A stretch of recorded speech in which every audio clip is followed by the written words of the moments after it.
Also stands at risk of loss and is not suitable for all investors. Past performance is not necessarily indicative of future results.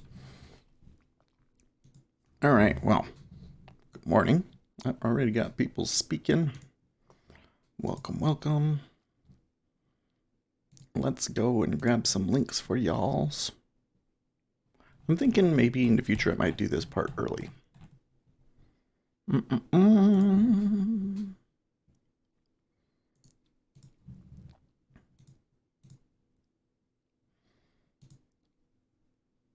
Okay, well, here's the Twitch.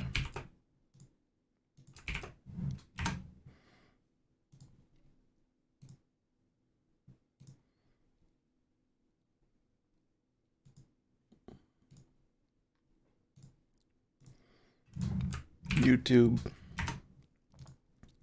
All right, so let's go to the charts. So you can see E-mini is doing actually not too bad this morning. You can see it's above yesterday's high. I think that might come back a little bit, but we'll see. He's still got room up to 28.14, so let's see what happens there. We do have inflation data coming out in 10 minutes here in the Treasuries. Pretty strong move up yesterday, but we've retraced a lot of it. So we're a little bit in a balance area, so I'm a little cautious because of that. But it's Wednesday, when you tend to get some good moves, and we got inflation data. So the business context I think is pretty good, but the technical context is not. We'll see what wins out.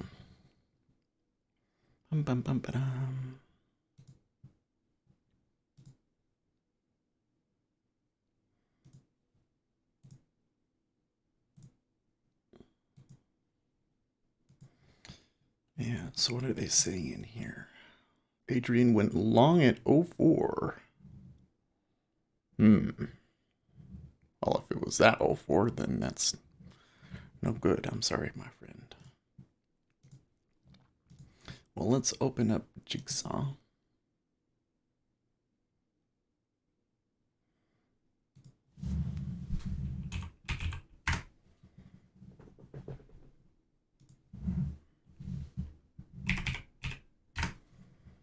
We'll open up both of these, actually.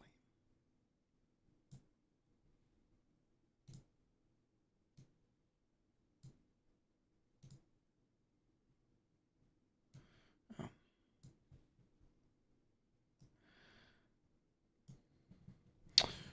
Donald Trump, they just revealed FBI agent Lisa Page transcripts make the Obama Justice Department look exactly like it was, a broken and corrupt machine. Hopefully justice will finally be served. Much more to come. Oh my. Lighthizer won't close China deal without IP changes, Senator says. Okay, so that's pretty significant. Don't know if that moves markets, but it's important.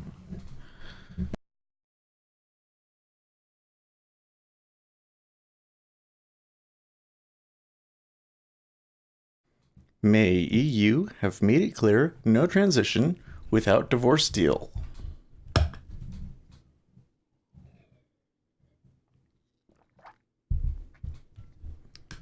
That over there, we don't need that.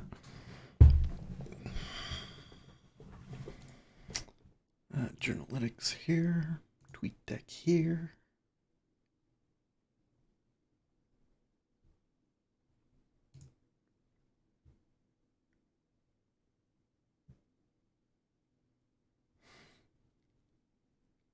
Date overview. I think that the E-mini might come back. I'm gonna wait until the news first, but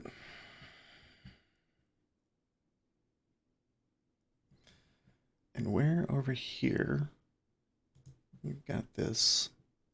Don't need that window anymore. Make sure these are not pulling down unnecessary data. Good morning, Lucas. Econo Day is down. Well, so that will be an interesting test because Well, I use Forex Factory, by the way. Is usually the calendar that I like to look at the most. But I'm using the Jigsaw Journalytics page. So kind of watching over there. But we'll pull up the Forex Factory page here and look at what the expected numbers are. Core durable goods orders month over month, expecting 0.1%. PPI month over month, 0.2%. And core PPI month over month, 0.2%. With the previous month and core month over month being spot 3. And then durable goods orders month over month, we're expecting a negative 0.5 versus a previous month of 1.2. Are you? Yes, you are. Okay, cool. I was wondering if you were showing up in my restream chat because sometimes it doesn't work and it's really annoying. So the problem with the Jigsaw is it gives you, well, I love the warning, first of all. So that was the 5-minute warning right there. I love that. That is the best part of it. But it doesn't show you like what the expected versus, and it doesn't necessarily show up in the window like right away. So I wish that they had more of a news view, but I really like it. Shows potential. But I think that he was using Econo Day. Like if you click on the links in here, it goes to Econo Day at least.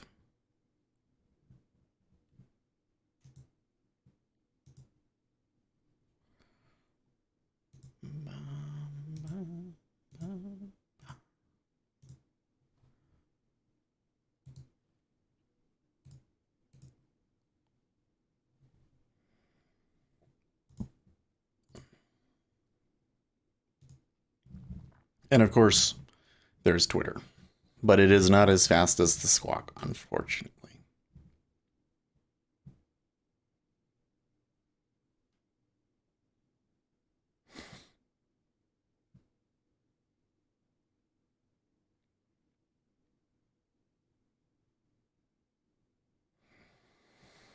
Well, we have come up a good 2 or 3 ticks while we've been yapping. For what it's worth, 1 at 00ZB. Oh, long at 00ZB. That's IQ. Well, we'll see.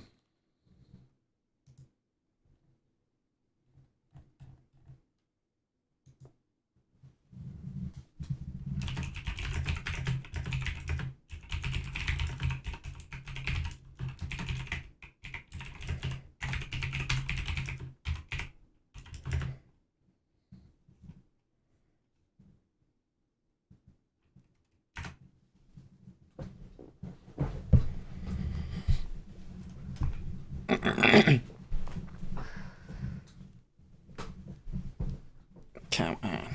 I'm having a hard time getting my feet and everything situated here. There we go. Well, my back, I went and saw a guy yesterday for my back, and it is, I wouldn't say that it is all like completely better, but it is very different, and some spots are much better. It's a little hot in here already. I might have to open a window.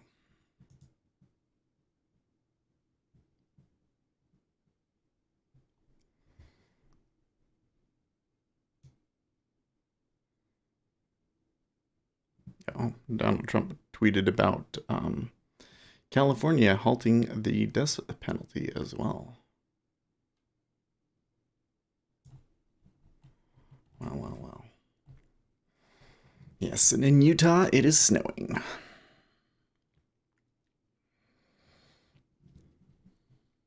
Again.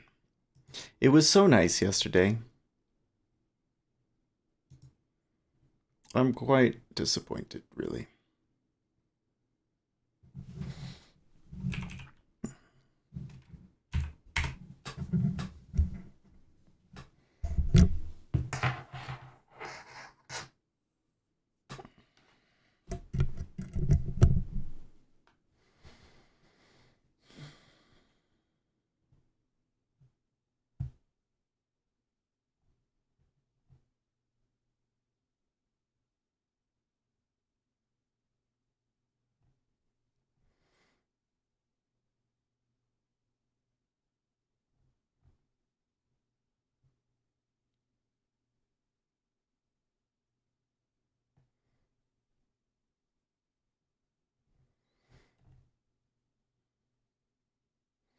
The new meme today is the four X's of the apocalypse.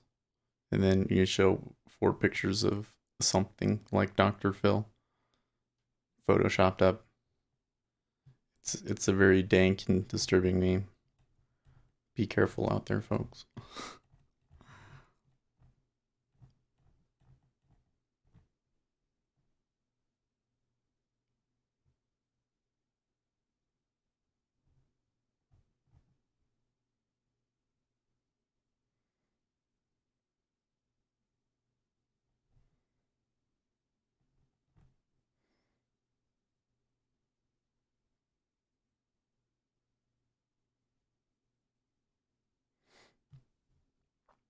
When they stopped here at 24.5, there's the pull. All right, let's focus. Focus. Let's move this down here, by the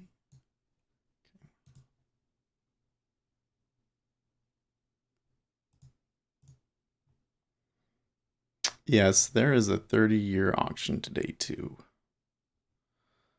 But this inflation. Okay, so here it comes through. Core PPI month over month 0.1.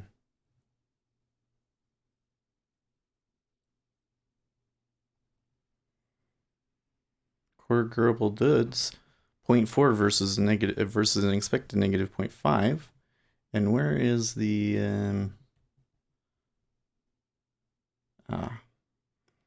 and the PPI month over month is 0.1 versus 0.2. So the reading that we got yesterday was accurate.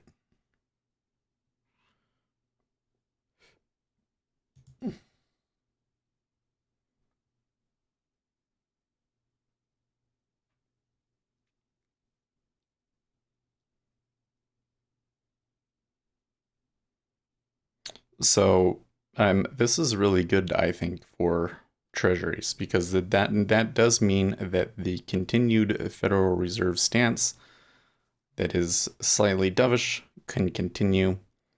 The market has really been liking that. Yep.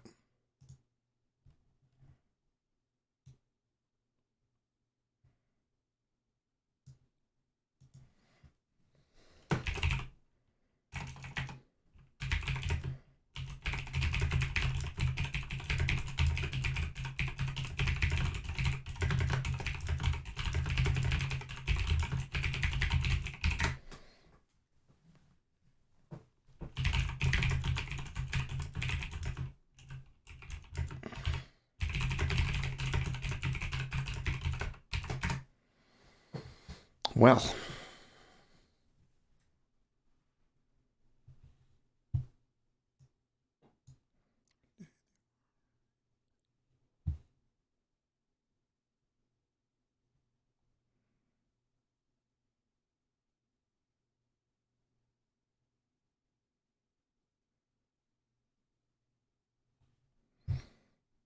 E-mini is kind of zooming around interestingly enough here.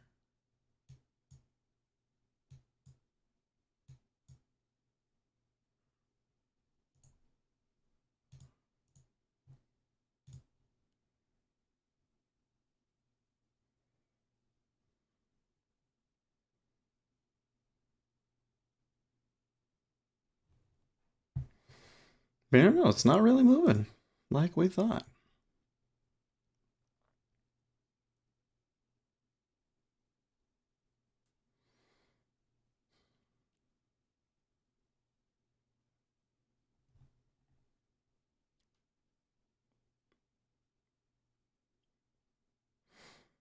Interestingly enough, Zero Hedge was the first one to post the. Oh no way! 4X Live did it first.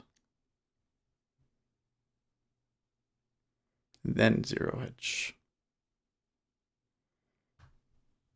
Okay, we got filled.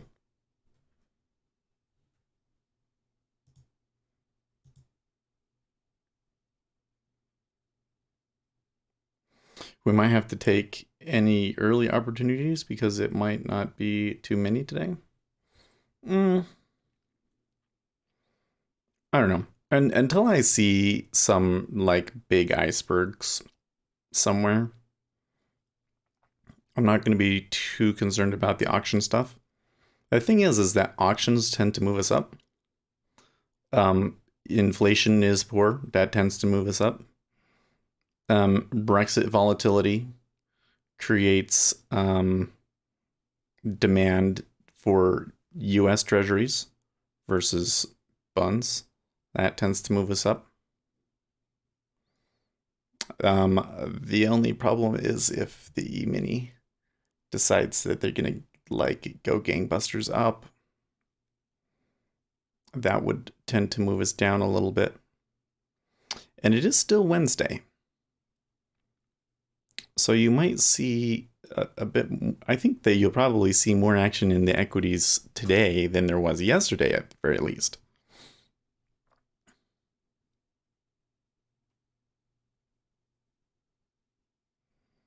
I'm not looking for big, long swings, though. This one, I think that if I get 27, I'm very lucky. Yeah, I tried to reload one of my charts in Jigsaw and it's still going, which is not a good sign. I might have to restart NinjaTrader.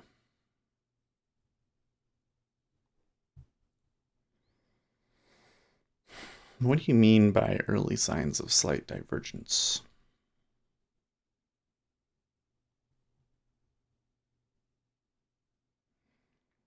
The only real aberration that I see right now is that there is a large order at 114.30 in the 5-year. We did tick down through 24.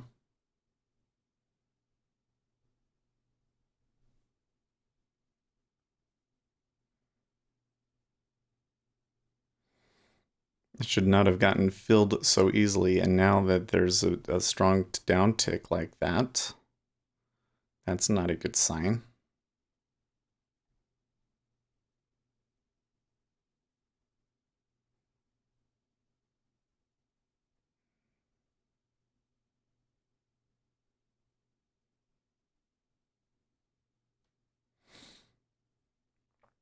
We're not really doing anything despite the strong downtick, though. That's a little suspicious. And the 5-year ticked back up.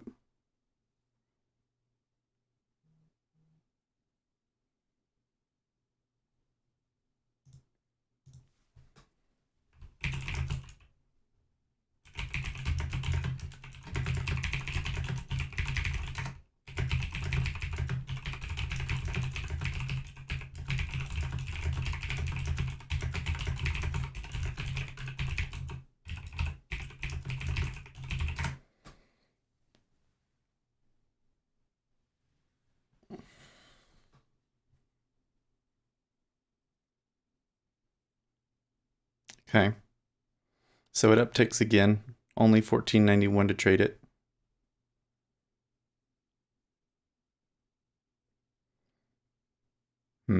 See that?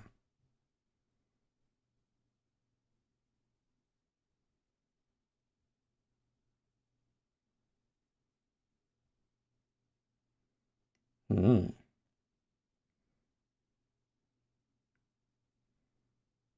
They trying to bamboozle us there? Was you trying to bamboozle me? Ugh, I'm gonna have to restart NinjaTrader.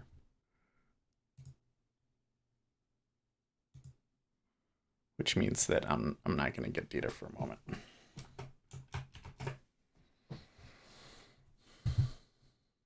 Well, they tick down again and it's a strong downtick. That's no good. This is a bad time to be having NinjaTrader die on me. I need to reset things back up to go to be where this is just connected to the data directly. I don't really need the bridge anymore. The reason that I set the bridge up originally, it doesn't matter anymore.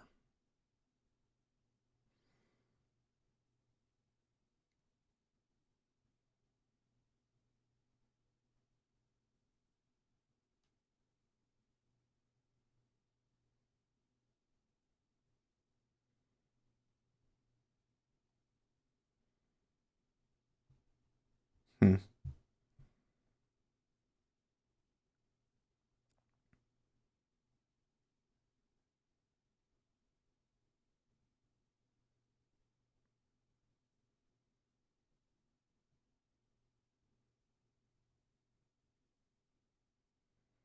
Well, there is an iceberg at 23, but they might still just push it.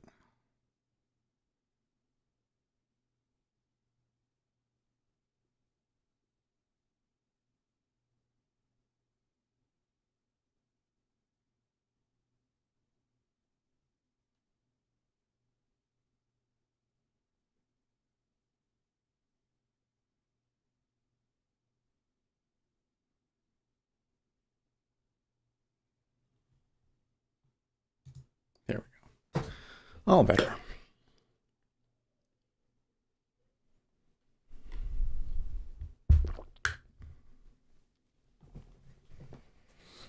Mm-hmm. And only 1644.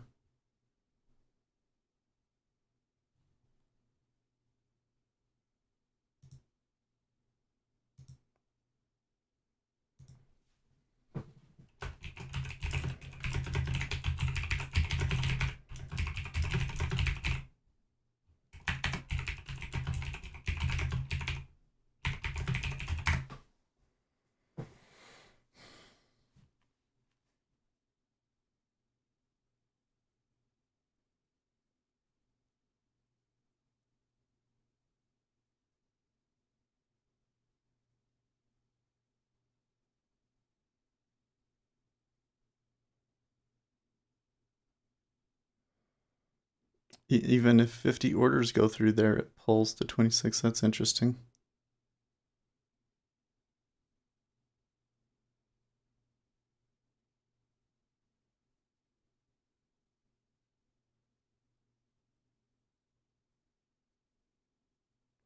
Like this one is tough because I really feel like I'm getting a false signal here. Normally that downtick at like 5,000 would be like a good reason to sell. And being on a Wednesday and after news and everything like that. But the problem is that we had the news and nobody reacted. So I'm still kind of in like range bound mode. And so if I'm in range bound mode and I see a strong downtick, that's kind of a lure. But sometimes I've seen that and it definitely is a lure, but we still end up moving down, you know? I would need to see a lot more trading into 24 to really be too excited about what it's doing right now. US producer price growth slows to 20-month lows. Well, okay, so they downtick again, and that time not as crazily.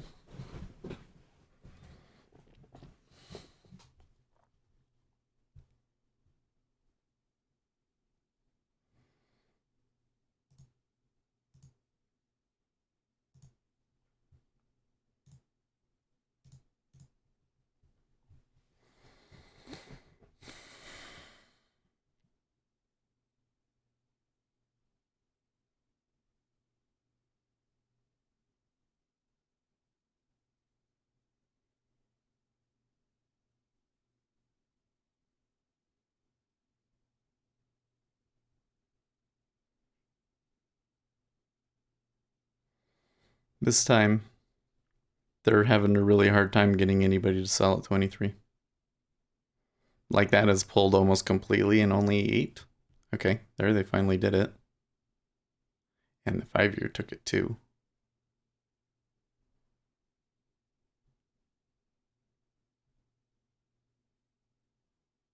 Oh,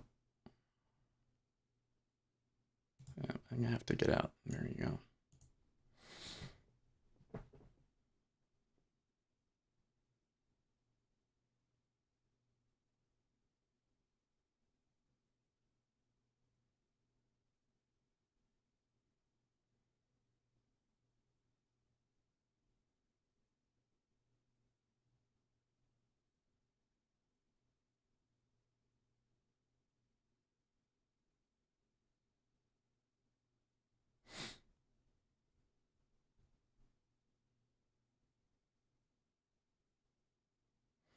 I honestly still, well, because that's the low of the day, I guess we should expect there to be an iceberg, huh?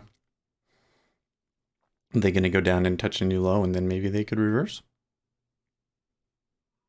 Or are they going to try and push into yesterday? Where would we be going towards from yesterday? Uh, no, 23.5 was like by far the distribution. I suppose there's this point of control down here at 20.5.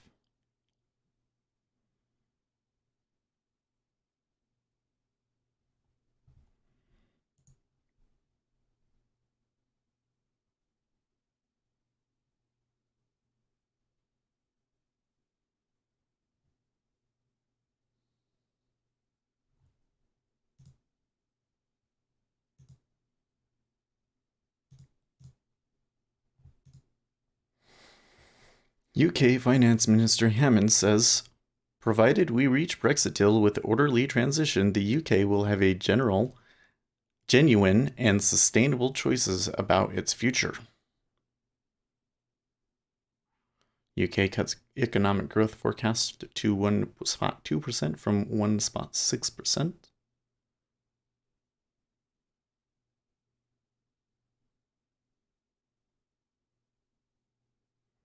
Hmm. Well, I don't want to touch that because that's unfinished.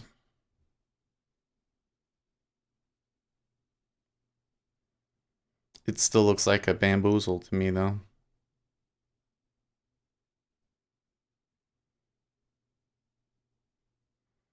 Sanders' aide apologizes for questioning Americans' Jews' dual allegiance to Israel.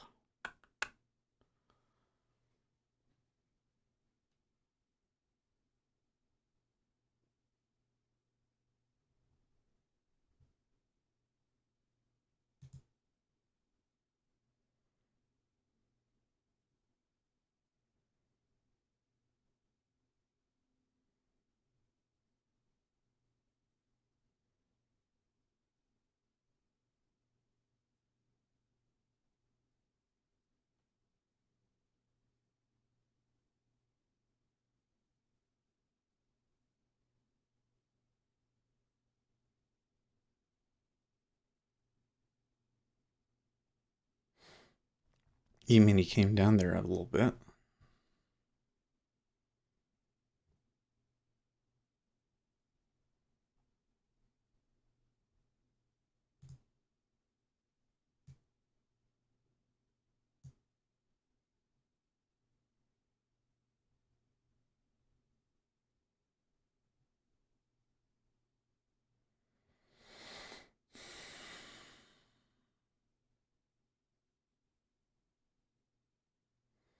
UK Hammond's OBR forecasts show the 2018-2019 budget deficit of 1.1% of GDP.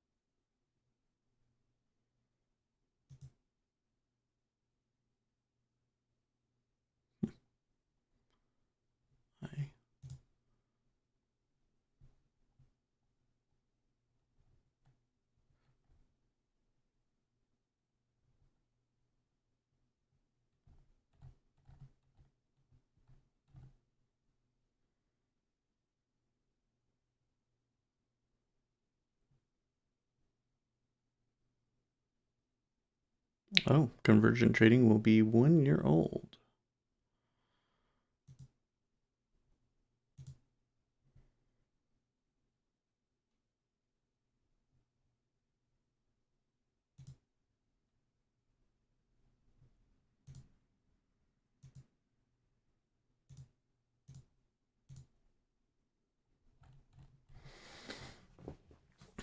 Okay, so there's a new low at 22. Pretty tepid.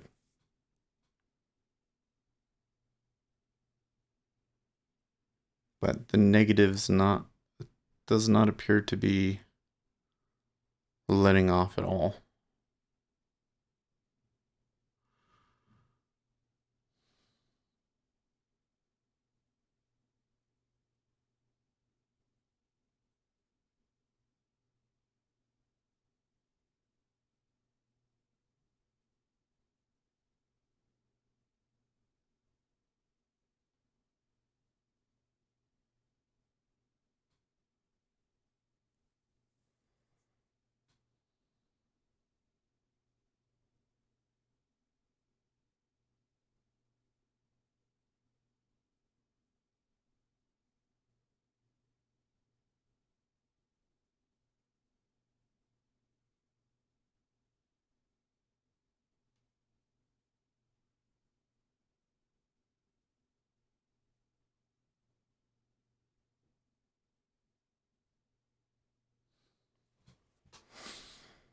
UK raises 2021 and 2022 GDP growth forecast to 1.6%. That's good. Boeing 767 suffers mechanical failure on a flight from Beijing to Seattle and forced to turn around. Ugh. Well, it really sucks to be owner of Boeing stock. If I don't own it, but if you owned it, that would really suck right now. That would really suck right now.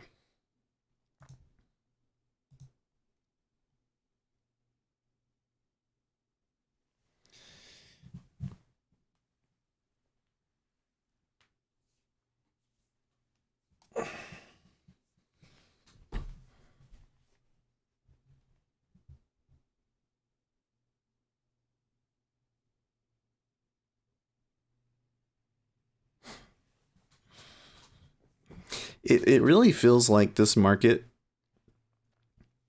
is not on board with this short yet. But the sell pressure is not going away. Whoever this is that's selling it is maybe a little frustrated.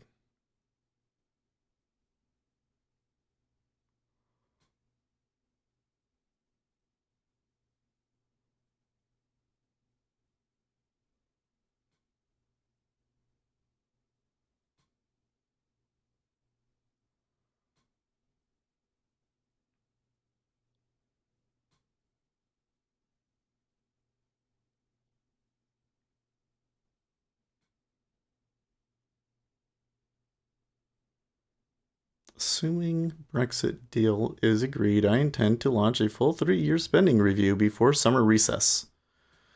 Spending review will set budgets beyond National Health Service.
I think you stay out of this. Maybe the E-mini might give us something.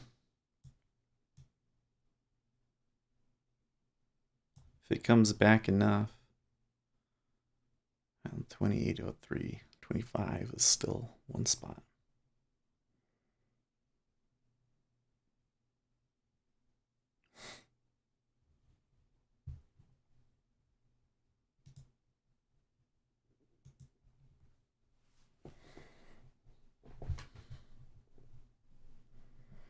I guess if we had taken a short up at 24.5, which would have been possible, You could have made 4. But what would we have seen back there that would have told us to have gone short? I'm not so sure. I guess there was a good when they downticked there after it went down. See here, you can't. I don't know if there's a way to know. But then after here, you can see the offers stacking up above us.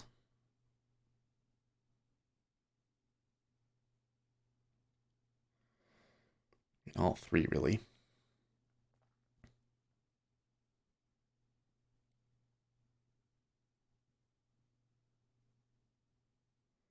Particularly at 145.31 in the 30-year. 1500 is pretty significant to be at that particular spot.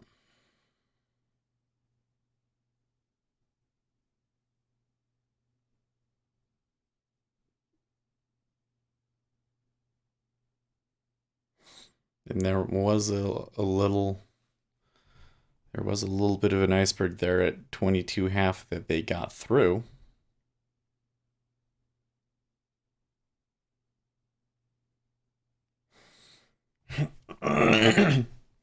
No deal is not what British people voted for.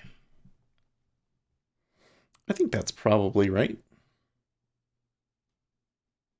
Well, they knew that there was a possibility of no deal Brexit, but I definitely think that the voters thought that they would be able to secure a deal with the EU. And frankly, yeah, this is bad action. I agree. You know what this action says to me though? This action says to me that it's a long. I like that uptick if I can get filled.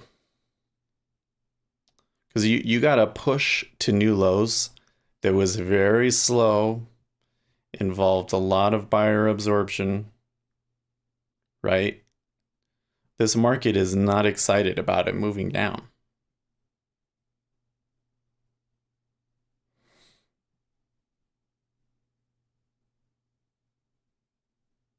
So now what we get to do is I think that the buyers get to have a chance here. And we'll see if they get more excited when buyers come in.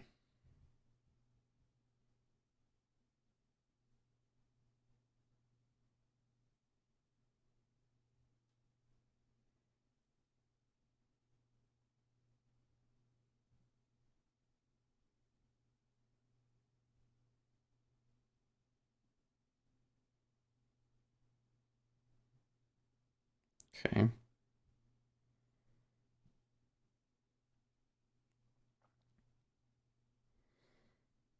Not a super strong bid there yet.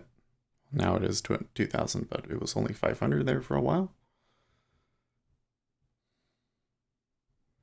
They did stack up. Oh, now that one's pulling.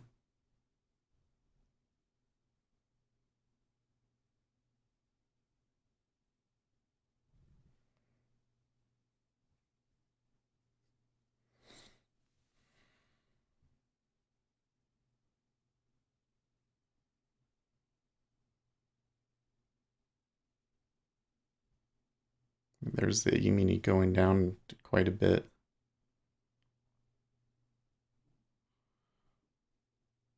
Okay, well now there's people willing to buy here. Are we seeing a move in the currencies? Yes, we are.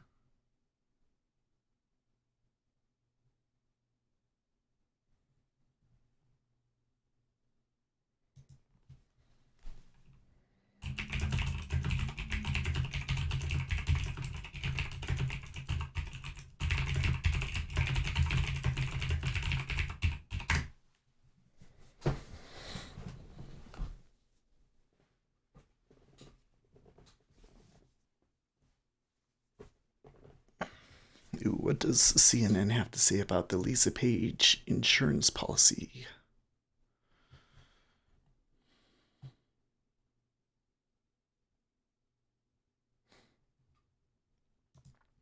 When former FBI lawyer Lisa Page and former FBI agent Peter Strzok discussed a so-called insurance policy involving then-candidate Donald Trump and the Russia investigation in 2016, They were discussing how quickly to proceed with the probe, Page told lawmakers last year. Well, they've known this for a while. This has been an issue since then that's been discussed and that didn't come out. That's really interesting.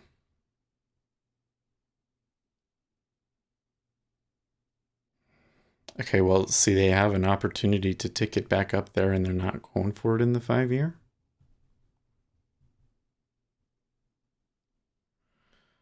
Probably, a lot of the upticking there was because of the E-mini dropping a few ticks. Okay, there's the 5-year ticked up okay on the bid, but the 10-year isn't able to get through.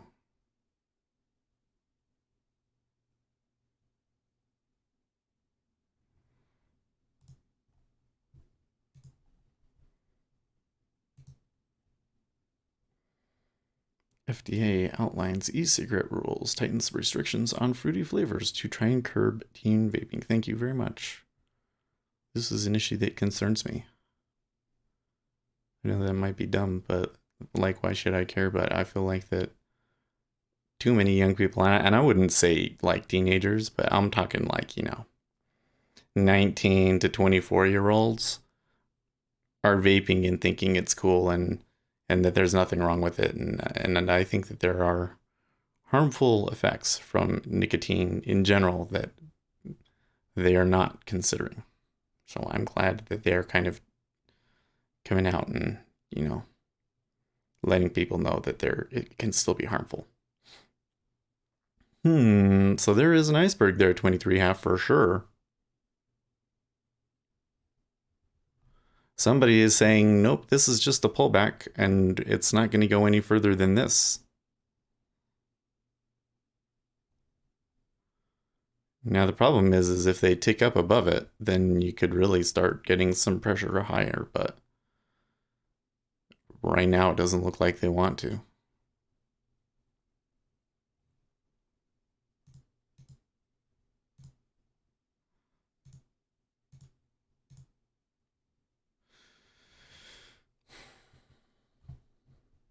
Yeah, I'd be afraid to hit into that iceberg too.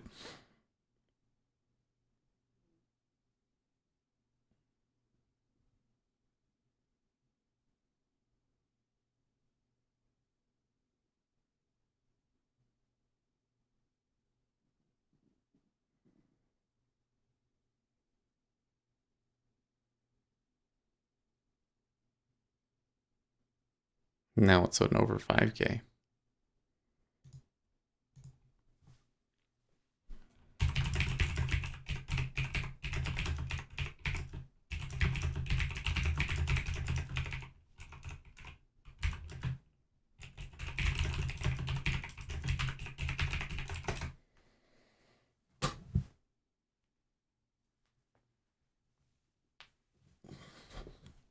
News from OPEC. Preliminary data for December showed that total OECD commercial oil stocks fell by 10.8 million barrels month over month to stand at 2,851 million barrels. Within the components, crude stocks indicated a surplus of around 50 million barrels, while product stocks are 22 million barrels below the latest 5-year average. Okay, so it was an 8K iceberg at 23.5, and they're holding an okay bid now at 23.5, and 29.5 in the 5-year appears to be pulling. But now we're getting into some big prints in the 30-year. So there's still some resistance. Let's see if there is pulling in front of this or not. Probably we're going to need some pulling in order to continue moving up.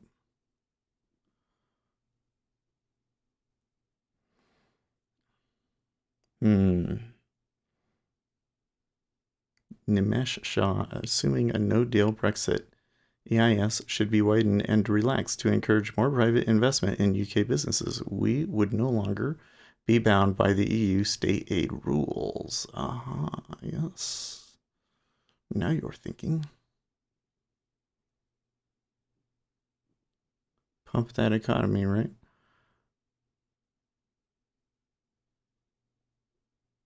Every time I walk up to the set, it looks worse outside. It looks like it's snowing pretty bad out there.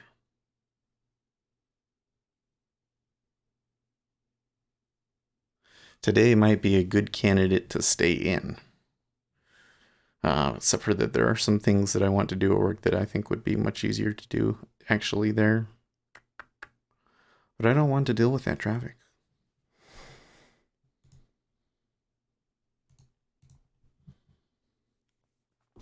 Can you explain what is the possible outcomes when there is an iceberg on the offer?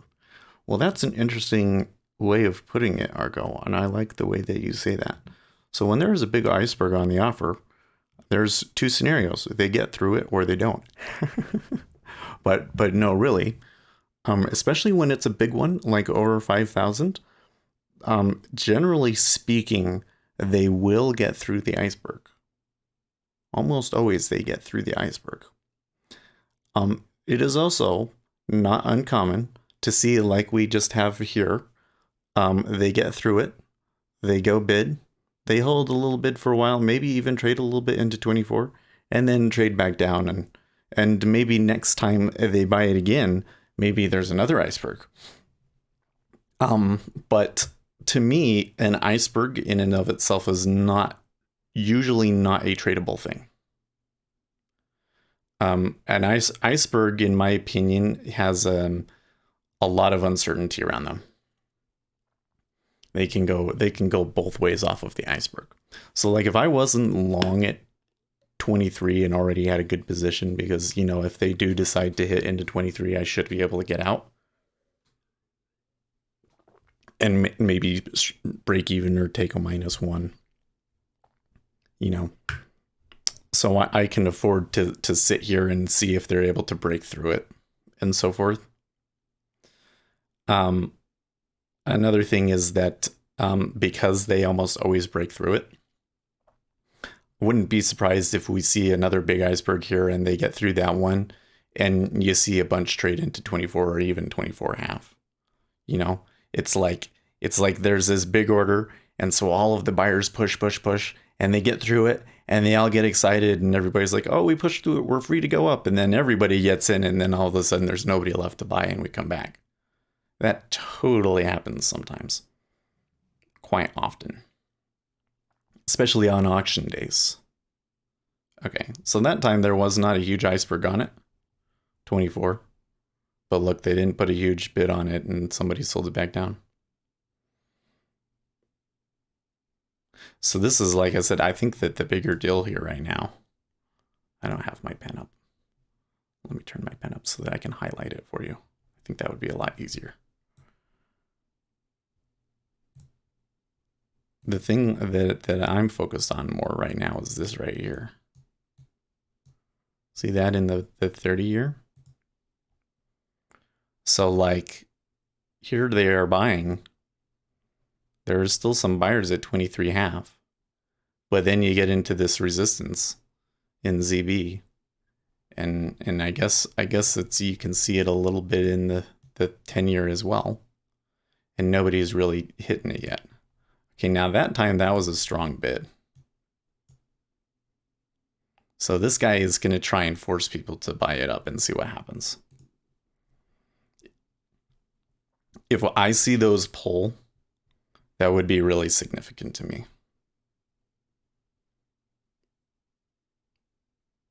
Does that kind of make sense?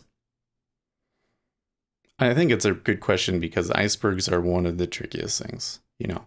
So I think for a new trader, we see an iceberg and it's something that like everybody sees. And so I think that there's this big thing going off in your head like, oh, I should be doing something here right now, but I don't know what it is. Are they going to get through it? Or are they not going to get through it?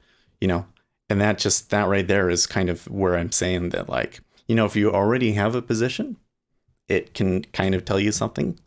Maybe that's a place to get out.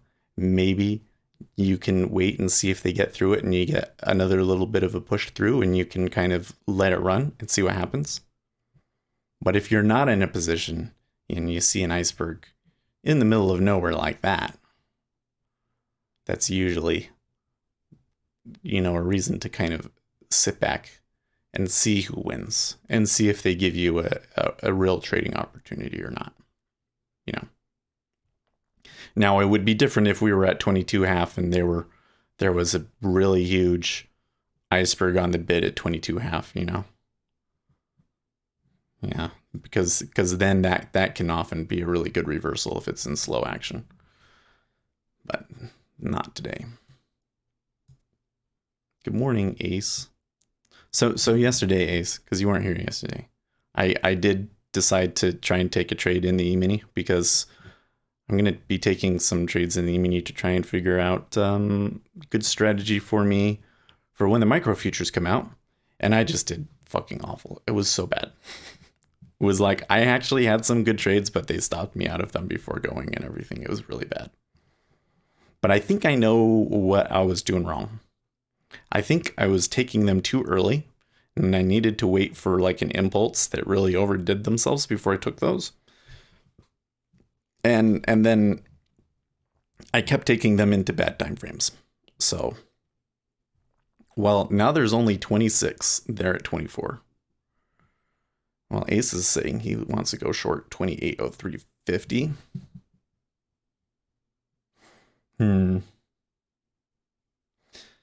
Yeah, see, I was thinking that if the E-mini came down significantly, because I mean it's a pretty good overnight, and we're above yesterday's high, right? So, the tendency is going to be revert to the mean, right? Which in this case is probably back to 27.87, right?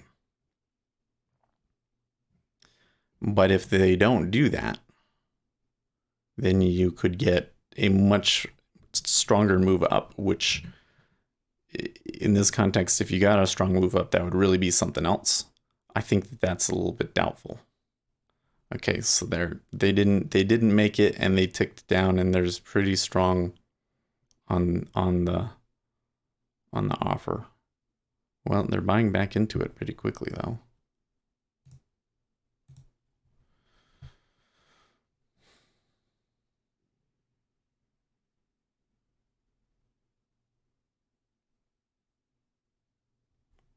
Haha.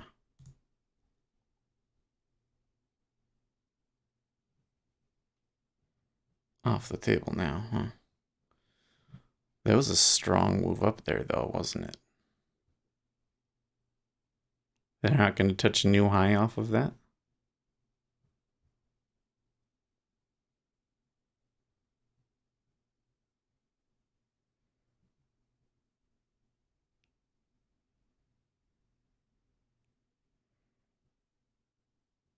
See, but I thought that maybe there would be some mean reversion before the open, and then maybe they would try and buy it. But now I'm thinking the opposite. Now I'm thinking they're going to be trying to push up, and you might have like a strong buying on the open that exhausts itself really quickly.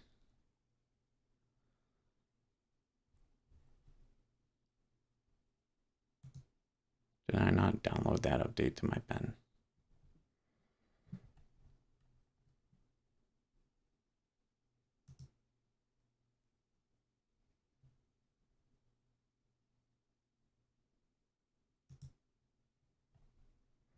Looks like maybe I downloaded it and never ran it. Let's just do that right now.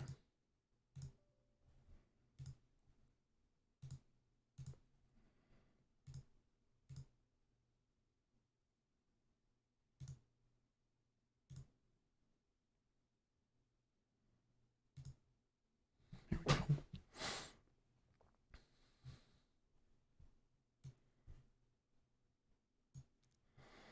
I guess the other thing is price action wise, it was really slow when we were moving down. And then when we moved up, I think it was quite a bit more lively. But then we hit these icebergs up here, and then it became slow again. Now, the chart kind of seems to indicate to me that we could continue to move up, but you're going to have this like 24 is the open. They kind of get through that. If they can get through the open, then I think that we might get a good move up. but right now it's not really cooperating very well, is it?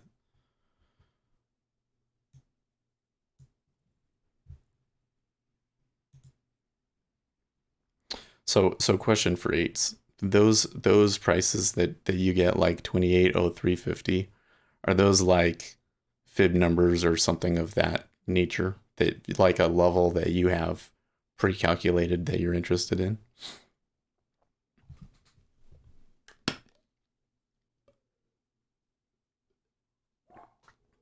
Or is it, or are you interested in that price because of some sort of action that you saw there earlier?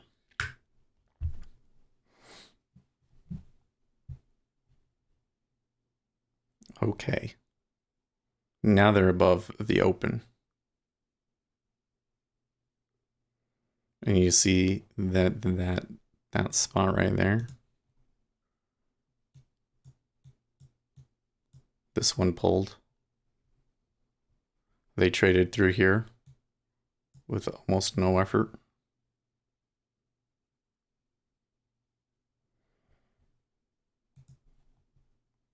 Now they're not hitting into 24.5.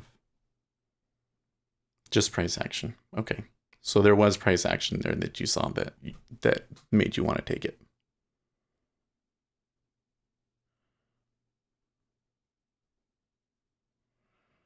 So I'm thinking, like for me, I still think that the E-mini could potentially get up to 28.14. So that's maybe part of why I'm a little bit, why I never took one. But my thinking is, unless I see something really clear around the open, I want to stay away from it. I want to stay away from the E-mini for that 30 minutes. I would rather let them battle it out for 30 minutes and see what the result of that is and take something based off of that. If I can't get one ahead of time, then it may still give us one here before it opens, you know. When it does drop, the target will be 27.99. Well, he sounds really confident about it dropping. I do think that they're going to try a mean reversion. And I think that the Treasury is bidding up there. Well, no, hold up. Yeah. So the thing that was interesting about that was that Treasuries and equities both moved up there, kind of. Agree. There is this small window that looks like has closed today.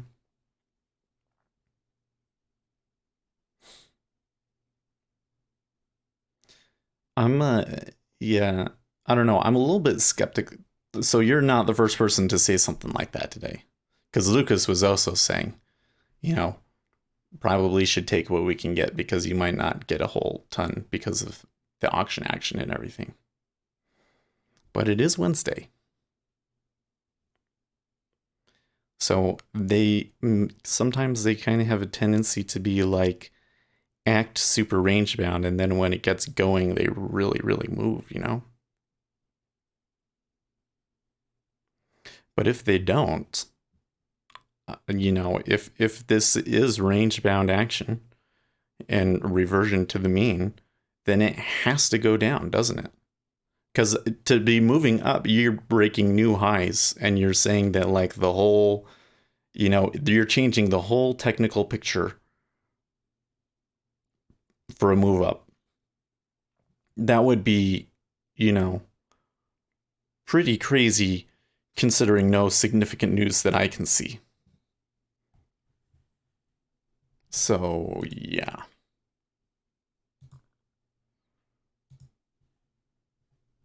I don't think that's going to happen.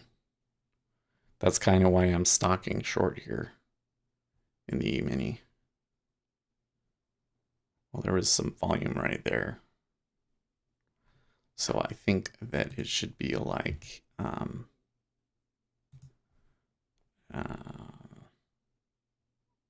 something like that. Maybe right there. Let's see.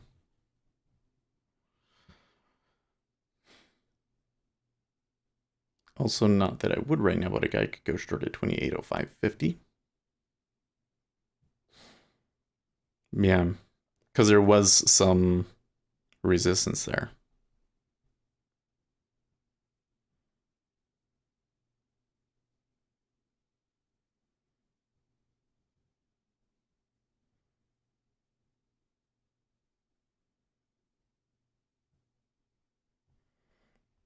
I should also note the E-mini's moving up.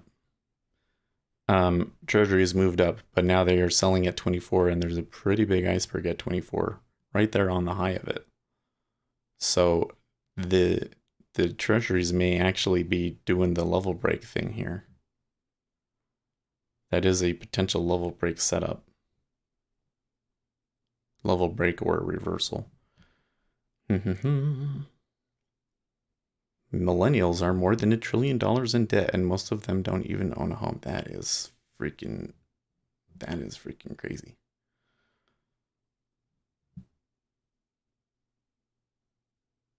Where's the long button?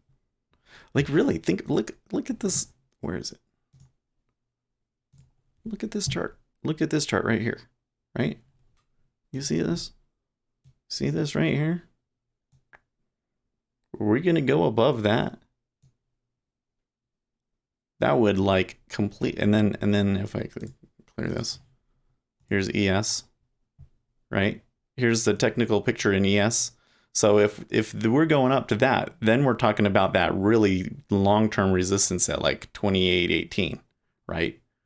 We're saying that it's saying right now that they're going to go and bust that. I'm not so sure about that one. If I were to get in long, it would turn the whole market around. Exactly. That's exactly how I feel.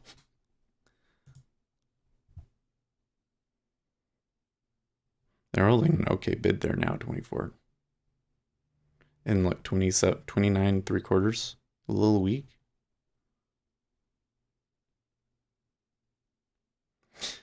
Now you've got me paranoid because I stuck an order in there at 28.05 saying, okay, kind of based on the volume profile and everything. And then we started moving up a little bit more, and now there's a big order there.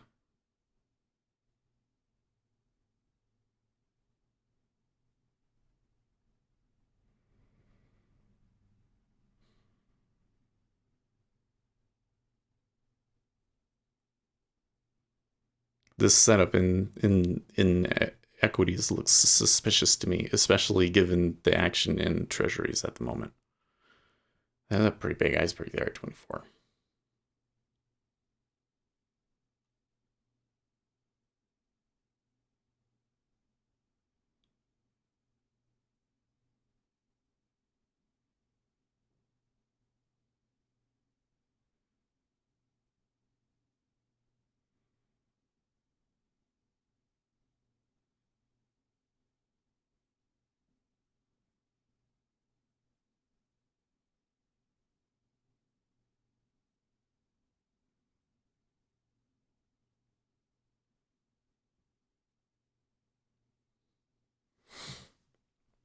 It might break.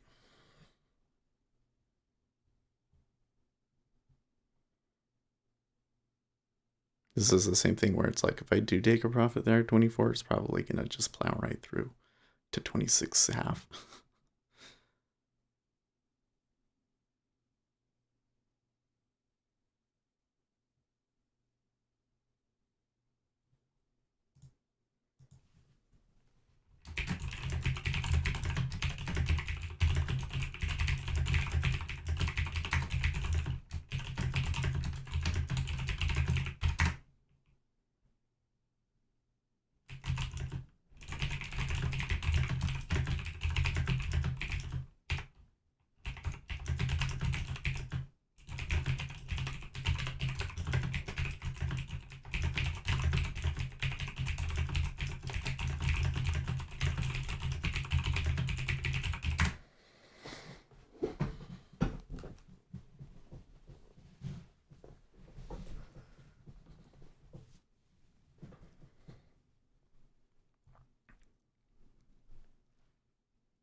Sanctions on Iran have denied the country roughly $10 billion in revenue since 2017. What about 1.5 million barrels per day of oil removed from global market by U.S. sanctions? Wow. So there's an 8K iceberg at 24. Really?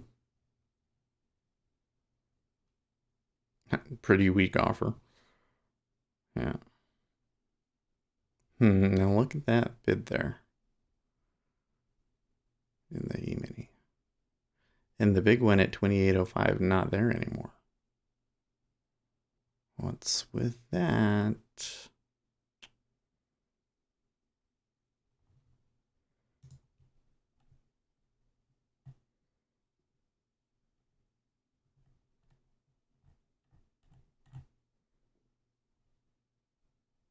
Oh yes, that's right. One of my YouTube videos is out and I need to made a video about the micro futures. So we need to go and post that to Reddit.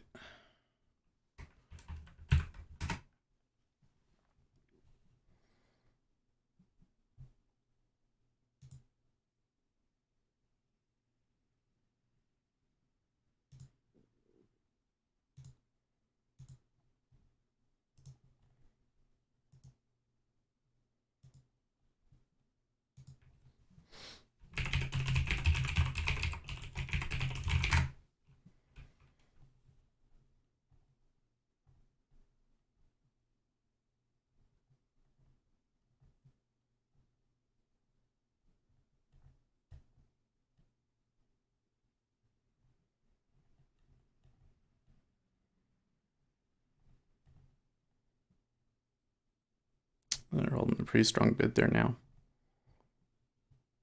See, I didn't even see anything about it.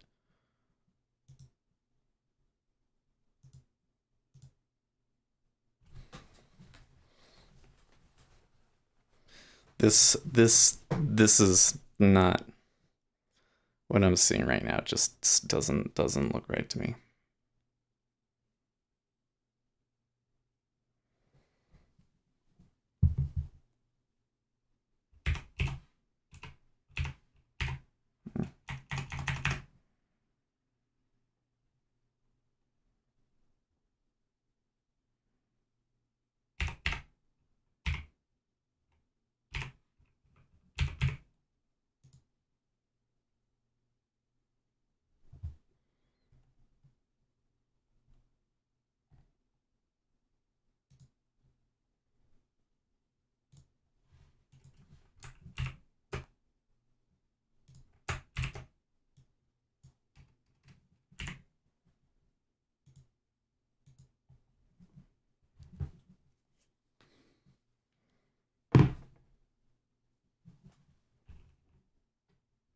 Okay.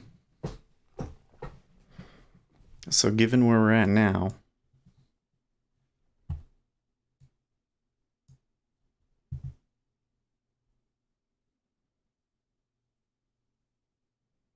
think that the short opportunity is probably more like at 28.05.75.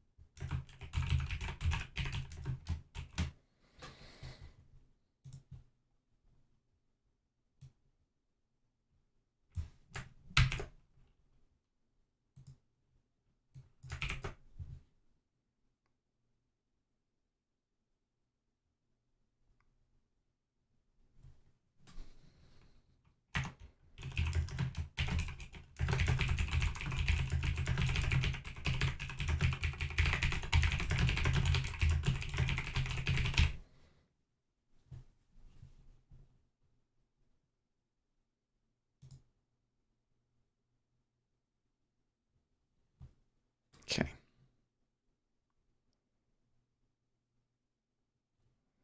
Good deal. All right. So now we got that out of the way. Focus time again.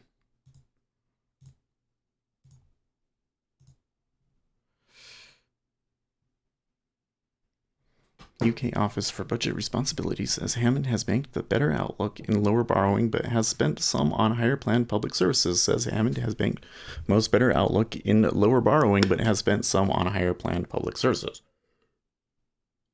Hmm.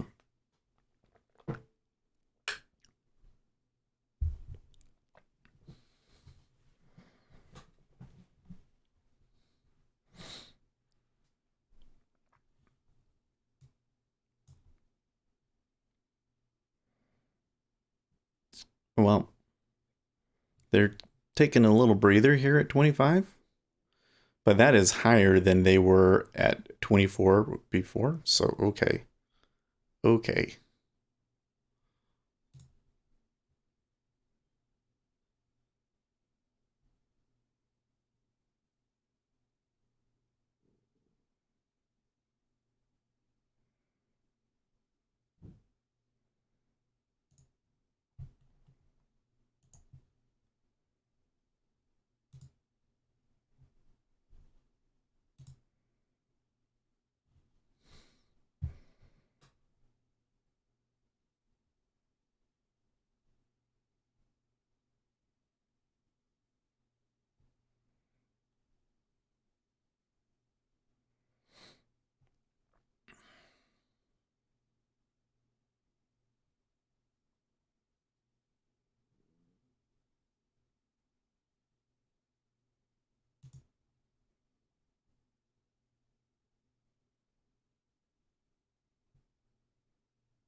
I saw when the open happened, I saw all that volume come up and get absorbed, and that made me want to go short.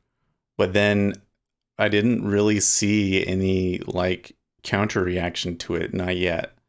So that's why I decided to take it off and wait.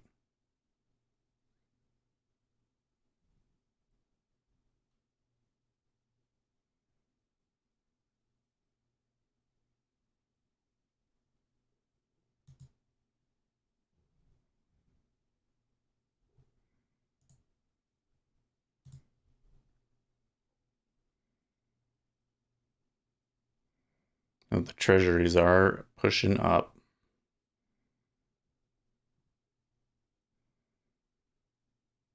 I'm actually wondering if I can get 27. I'm going to put that there just to see if I'm lucky.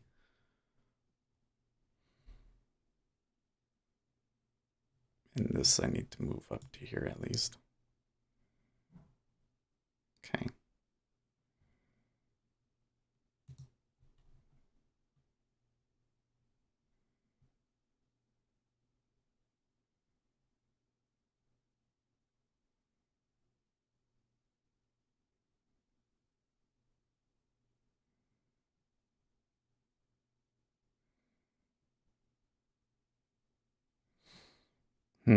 Well,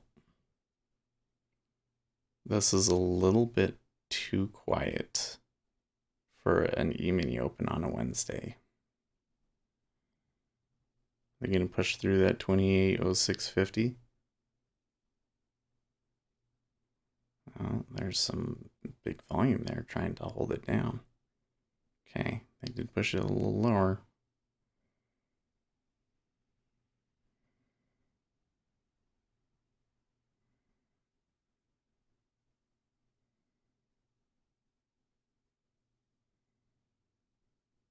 Okay. I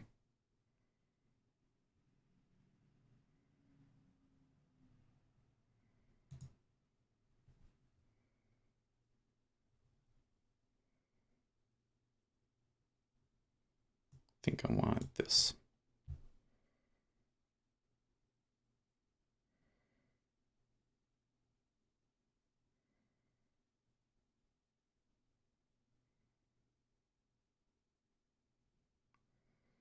Them treasuries are pushing.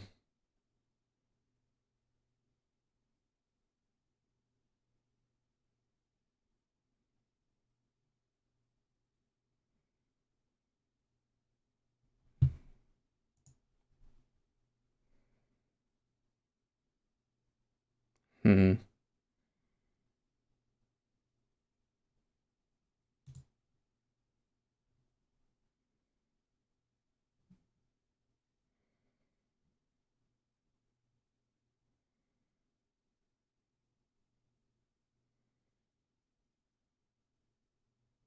Probably being a little bit too cautious here in the E-mini, but like I really don't know what I'm doing. So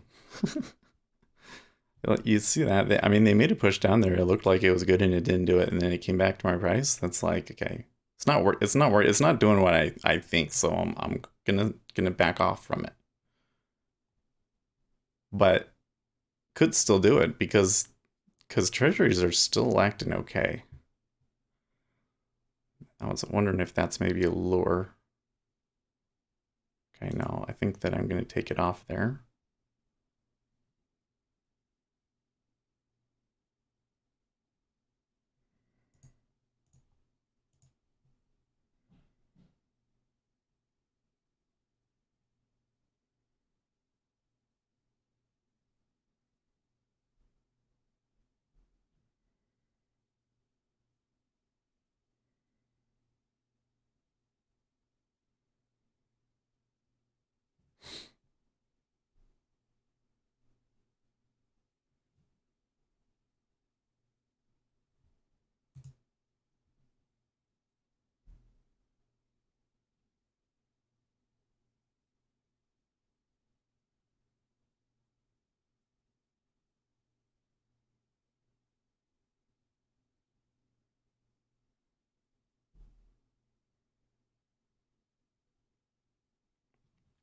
Well, now I'm regretting taking it off now that there's 34 on it, but there was 34 on it before. They could still tick down.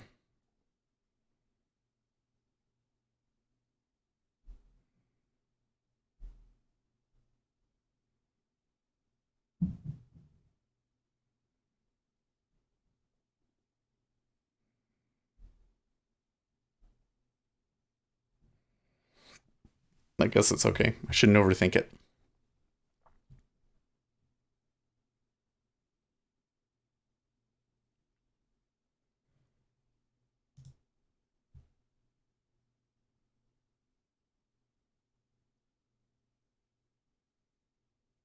Mm, okay.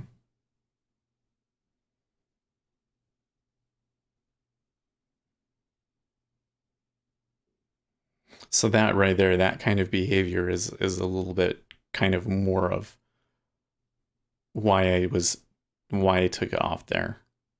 If I had gotten the extra tick, I think I'd still have to take it off, and I don't know if I'd be getting filled at 26. Maybe. But they ticked up. Somebody pushed up against it. Doesn't mean that it can't continue, but that just means that's like one stopping point. And I don't necessarily want to take risk beyond that impulse.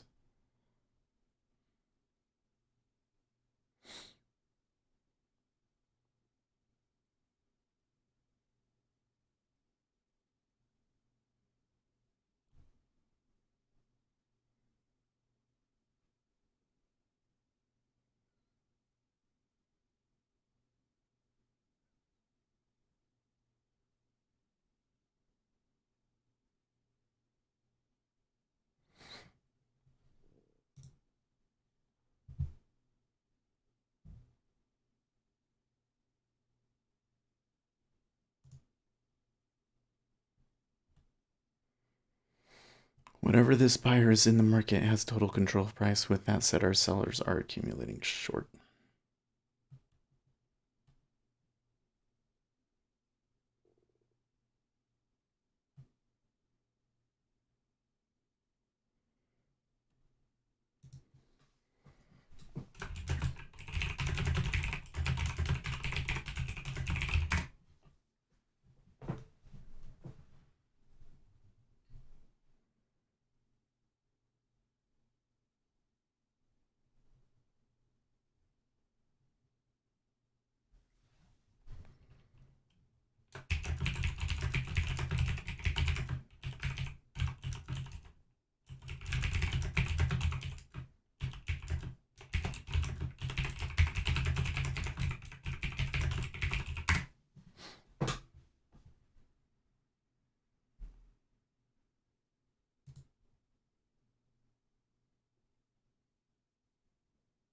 Okay.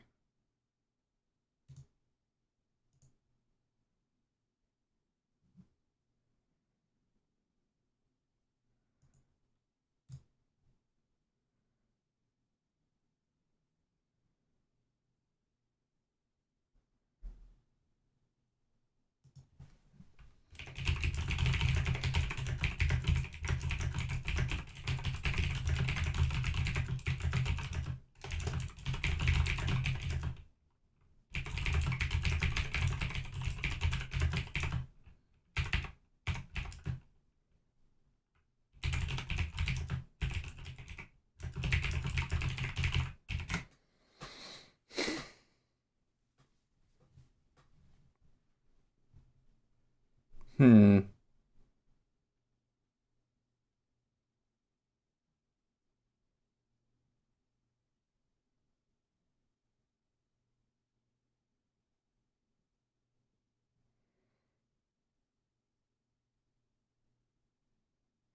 UK financial ministers will vote the same way as Prime Minister May in Brexit votes tonight. US balancing goal of cutting Iran oil exports to zero with ensuring stable oil market. Okay, so I took that one at 2807.50 because we came back into that profile area, and I know that there's a good chance that we trade down to the bottom of that.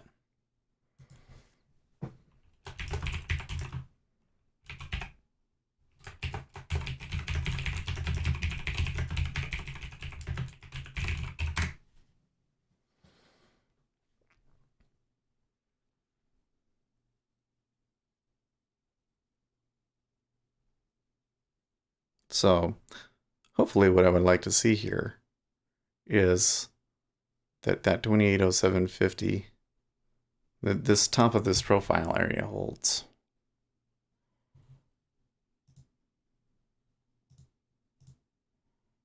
Hey, wrong. How's it going?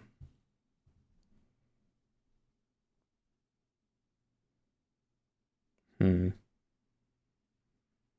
Well, for the time being, that 2807 is being stubborn. I think all of these orders down here could be people getting short and looking to get filled. And yeah, the treasuries are really thick again. Aha. That one they paused. They tried a big buy there at 2807.50 and they didn't get through it. And then it starting to tick down. So that was a failure of some sort. A very short-term failure, but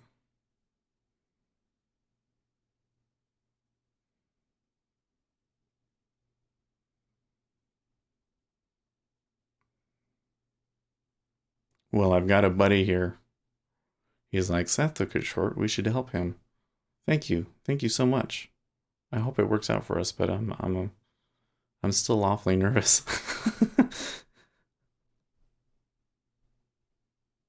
That uptick at 26, by the way, in the 10-year is like, what?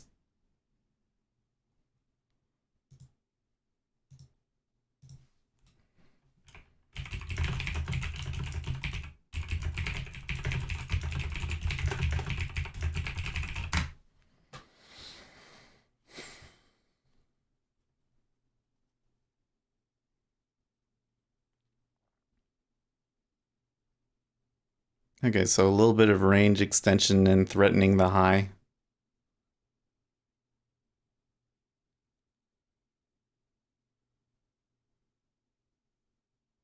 They did trade to the other side of this profile, but then they didn't fall through. There's so many unfinished auctions down here at the bottom.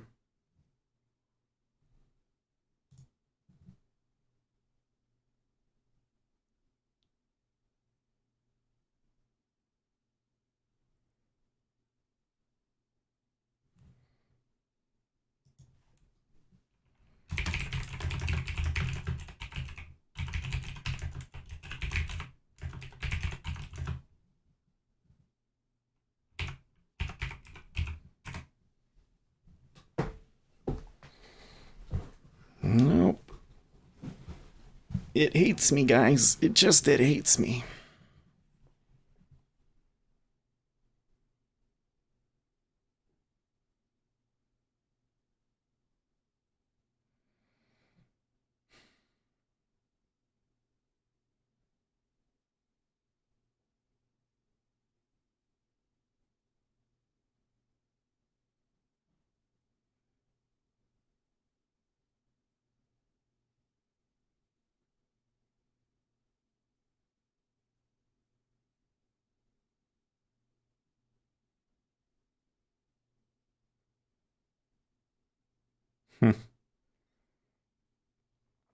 It's curious that they're struggling the way that they are here.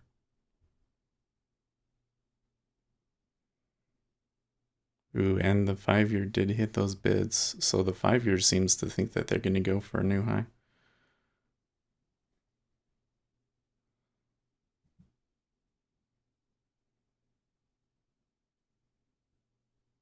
This 25F is maybe a good place to try and go long.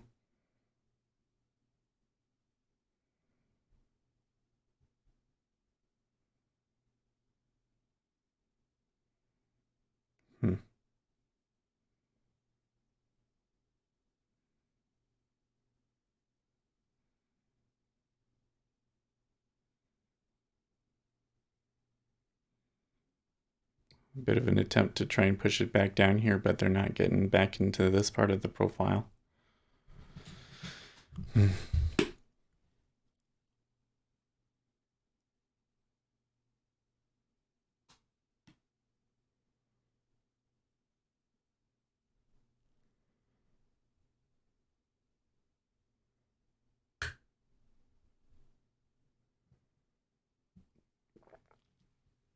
There you go.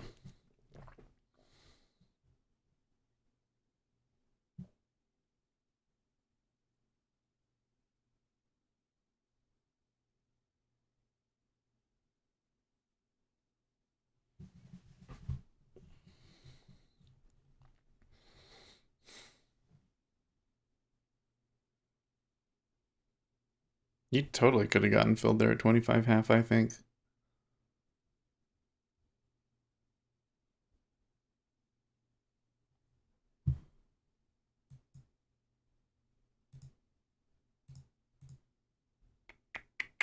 What news reports are tradable? I'm not quite sure what you mean about that, but I'll tell you that in Treasuries, if it has anything to do with inflation or GDP, that's tradable. FOMC, you just go in all in. No, don't trade the FOMC, please. Maybe after the FOMC, you can maybe take a trade, but that is, my gosh. This one time, I think it was the first FOMC I watched in Treasuries, and they came out and they were more dovish than expected, or maybe it was they were more hawkish than expected. Anyways, oh man, and they dropped like 2 full points or handles in Treasuries, just like that. So if you were the wrong way on that move, you lost $1,000 on one contract. On one contract, almost instantly. This one FOMC at Bandcamp. Yes. No, this was the one in the beginning of 2016. I think it was. Like when the treasuries really came down. Like that was some of the strongest selling we've ever seen in treasuries. That was just insane. And I was like brand new at trading and like I just had no clue what was going on. And I was like, can it really just keep going? And it just kept going. And I was like a deer in the headlights. Like I don't recall fighting that action, but I just remember being like not being able to take advantage of it and just kind of watching in awe of this huge move. And a lot of it happened overnight too. That was the other thing. Some of the best moves happen when we're asleep, unfortunately. This 10-year, 1, 2, 3, 4, 5, 6, 7, 8, 9, is almost a 10-tick zipper reversal. It's not quite there yet. We got a good number of people watching again today, so thank you guys for all tuning in. And I posted a video about the micro futures, which I think for most of you guys that are already here, you probably already know about. But I kind of made this video as like, if you know people that, they're traders, but you've never been able to convince them to trade futures, that was kind of my idea with the video was like, okay, let's get all of these people into real day trading now because there's no barrier anymore. Yeah. Your problem is you're focusing too much on the market orders and not the market flow. You trade a puzzle and then you believe in your luck. Okay. market has broken the high and made a low volume node at 2806, that means the market has no resistance and a buyer is sitting there. Do not search short under 2806. So you don't think that it's going to get below that that low volume node. Well, I get what you're saying. As in, I mean, the way that I see it is just that you're less likely to move through that spot.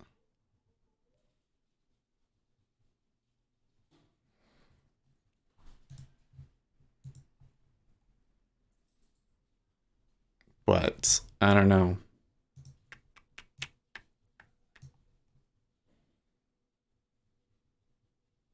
We'll see what happens. I'm okay with my spot. Maybe I could have gotten 2808. But in the E-mini, I don't really know what I'm doing. I've been doing good in Treasuries. I've been catching the spots this week really well in Treasuries. This is the third day in the row where I've got an okay one. I guess I only got 3 because I lost 2 on that first one, but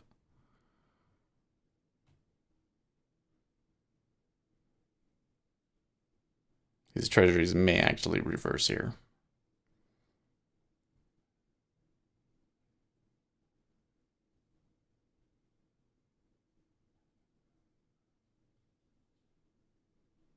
I think he has to come back up one more time. 1, 2, 3, 4, 5, 6, 7, 8, 9. Yeah. I'm also thinking though they may yet do what I want, but stop me out first. Some brave soul just bought 4 contracts into that 1945 order at 03. Oh yeah. You're talking about this right here. Yeah, 21. It's pretty thick in the 30-year, right? It's at 1,000 at almost every price now. That's really thick in the 30-year.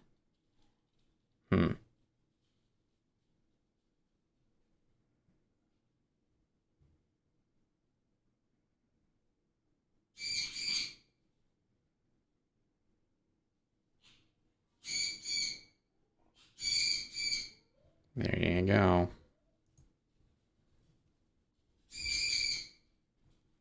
Oh, wait, what? Okay, that wasn't supposed to happen. I fucked something up.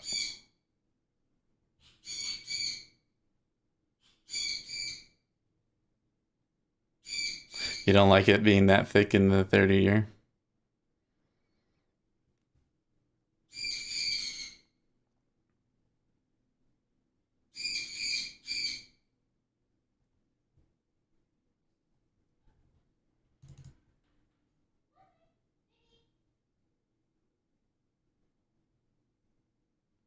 So I think there's something wrong with my strategy.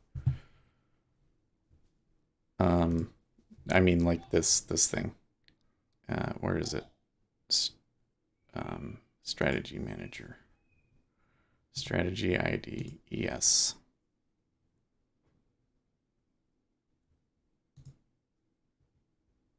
I don't want to stop trail anymore.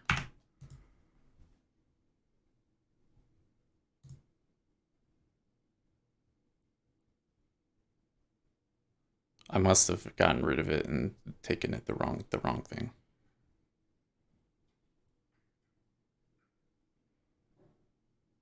Okay.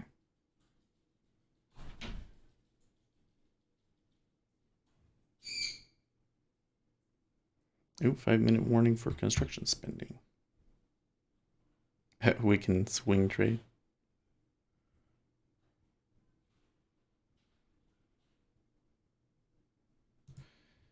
It makes it hard to pick a direction. A bunch of contracts start hitting in one direction and stacking in the same direction, and then suddenly all that supporting liquidity just poofs. Well, yeah, totally. But I think that for it to happen here now, it's actually, I think the advantage of it is that if you see a couple of orders go in one way in the 30-year, doesn't necessarily mean anything, right?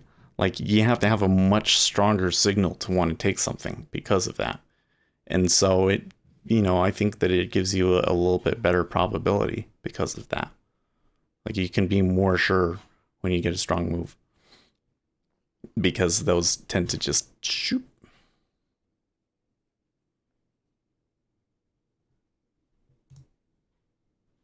Let's do that. Smoking pips. Trading in the direction of moment. Okay, so pips, tell me this, because when I took that, and we were down in here, right? I took that, and I was when I took that, that wasn't in the middle of the range. That was like on the profile. It was like the edge of the profile. Now I held it for probably way too long. So if I turn this off so that I can see the equity trades, okay. So it actually went 6 in my favor at one point. What was I? Yeah, but no, I was looking to see how long I was had at. So for 14 minutes, probably too long.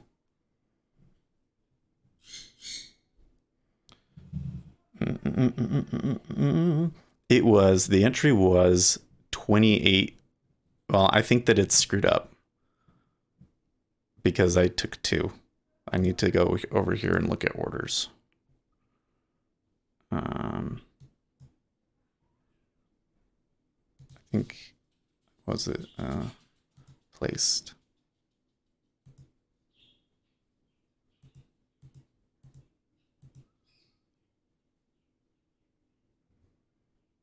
Oh, that's weird.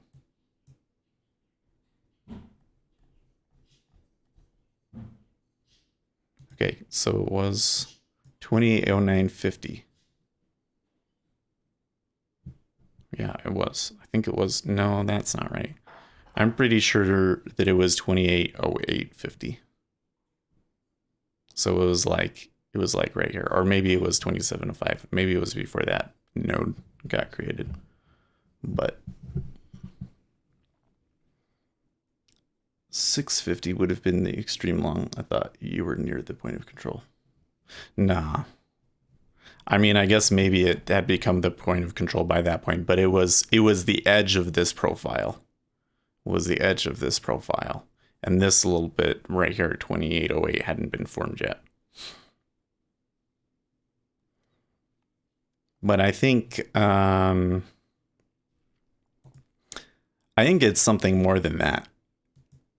Hardwire your brain to trade against the push, knowing they might most likely pull. Yeah. Well, I mean, there's just these big icebergs here. I'm kind of wondering if the treasuries might just sit here around 25.5. It kind of feels to me like there's big guys for the auction and they kind of maybe have come to an agreement around here. 650 to 775 was a small range. Sure. I was trying, so my logic when I took that trade was I really don't think that they're going to make a move to 28. Why is this like this? I'm being really scatterbrained. Okay. Focus. My logic when I took that trade was I really don't think that they're going to bust 28.18 today. And so I thought that we were going to get a strong push up and then it reverse on it. So when I saw this particular push right here in a bubble at 2809, then I decided to try and get the top edge of that profile and go short. And it worked out for a little bit, but it didn't bust through at the bottom of that profile. I thought they could trade up to it and back and fall out. It never happened. So from that perspective, I don't think it was necessarily a bad trade. But I'm thinking that it was kind of more the kind of like the time and context of when I took it, you know? Like, I don't think that I had a strong enough of a thing. Like I'm saying, okay, well, I think that they're going to push up in reverse. but I didn't have anything that was telling me that they were overbought or anything like that, you know?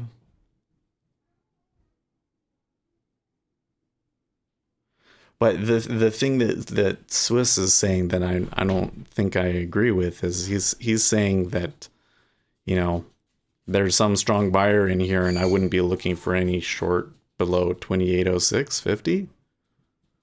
I think that there's still a really good chance that they go mondo short today.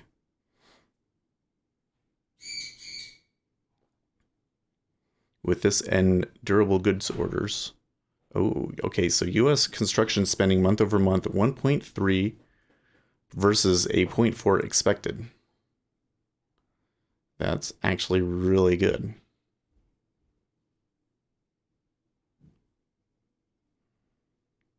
Could get some revisions on quarter one GDP estimates. Ah, interesting. Block sell at 25.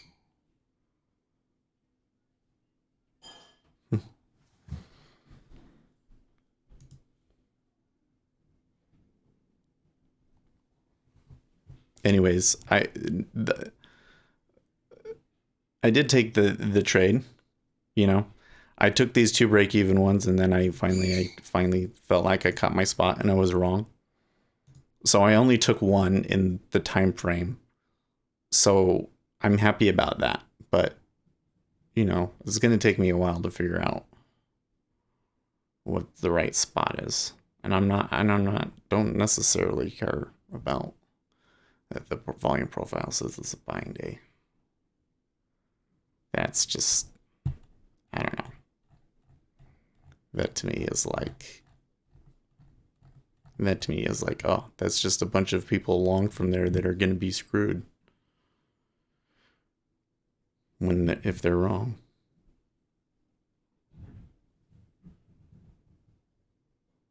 That was a pretty strong impulse.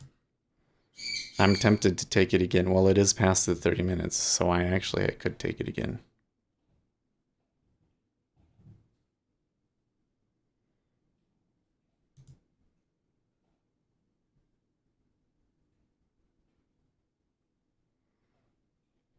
What made you want to start trading the ES? The micro futures. I wanna figure it out so that when the micro futures start trading in May, I can take trades.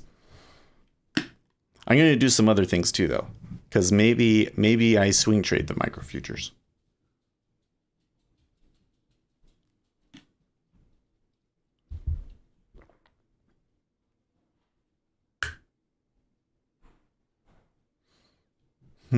They blow up the volume at 28.11.25 and nothing at 28.10.50. Okay, so there was nothing at 28.10.50. I got that.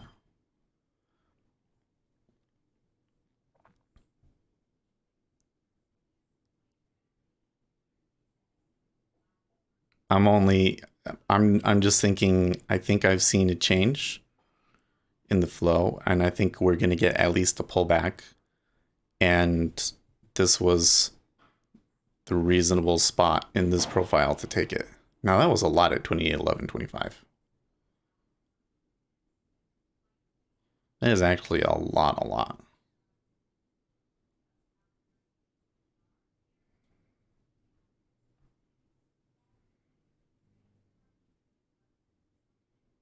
But I guess the thing is still, this is single print. They're less likely to push back through that. If they do, then it's giddy up. What is the change that I'm seeing here, like in cumulative delta and all of those sorts of things? It's a change that I saw there enough to push it beyond that. So I'm not so sure.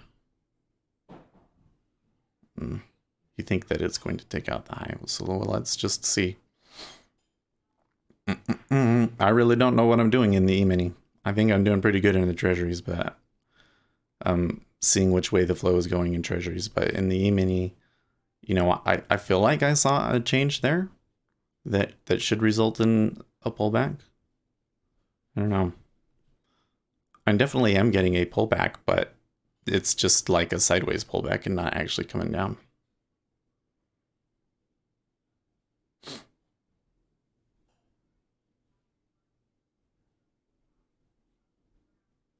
Okay, the Treasuries ticked up there again to 25.5. Curious. The JPY is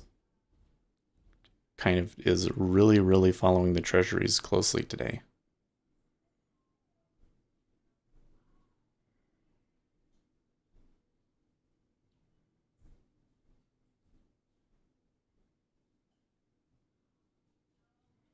Hmm.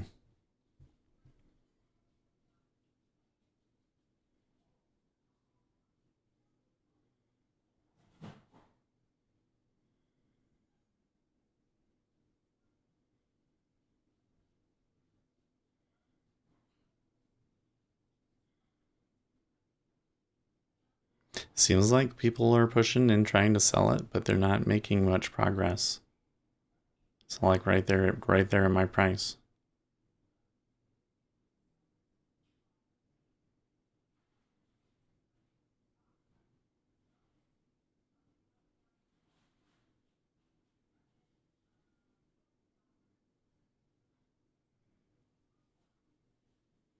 Yeah, it's short seem to not go past the 25.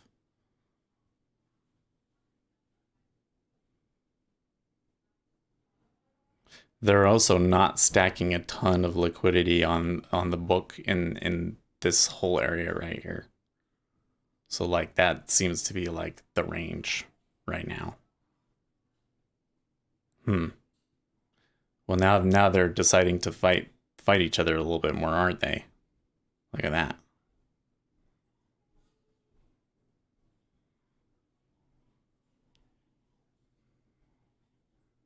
Let's see how they're starting to layer underneath you. You're talking about these white spots down here at like 2809.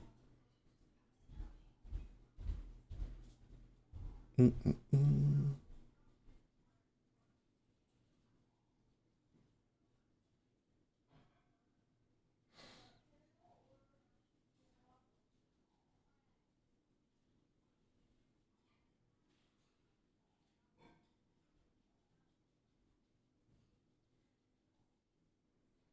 Treasuries seem to be getting a little bit anxious, aren't they?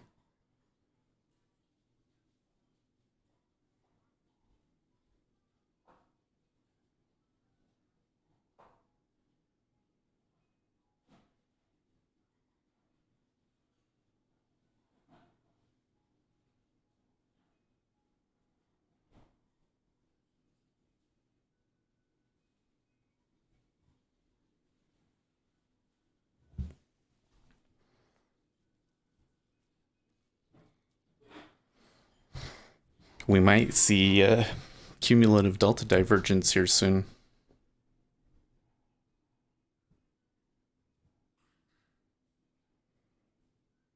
When it comes to high speed action at high boom, when it gets slow and then reverse it over the high.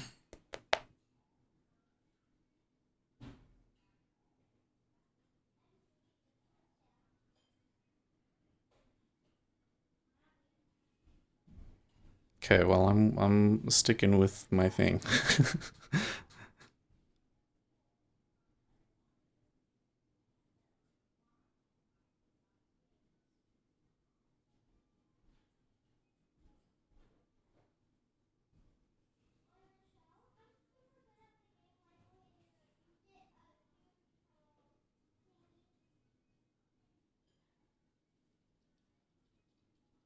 Hmm. So they did get back below that 25, but really the bottom of the profile is 1075, right? And when they got down there, they're still fighting it.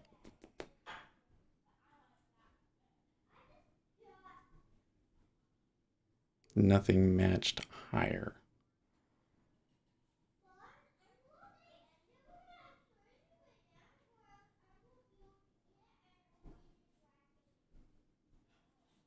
Hmm.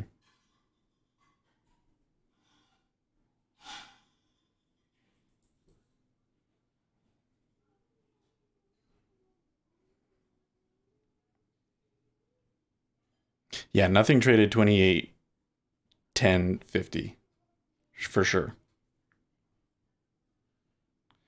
That is like that right there where I'm gonna put that X. That is like the spot that is like less likely to trade. For this trade to work out, we would have to get below that price for sure. And they didn't do it that impulse. I think that there might be more in this. And if I get another one and it doesn't go through it, then I think I just take it off. Yeah, the pressure point exactly. I mean, treasuries do this same thing, right? Because what that means really is that that's just not the price that they're interested in trading. They've come up and they've established a new value, and this is the bottom of the value, and this is the top of the value. And when you get past those points, you know, there people disagree with the value, and so there kind of has to be a change to push it through there.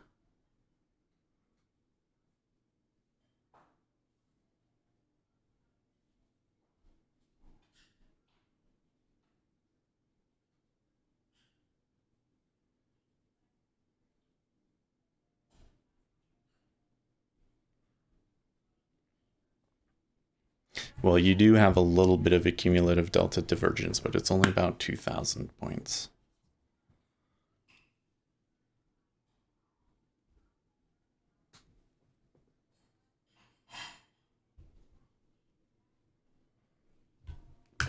And by the way, how long has it been? 9 minutes.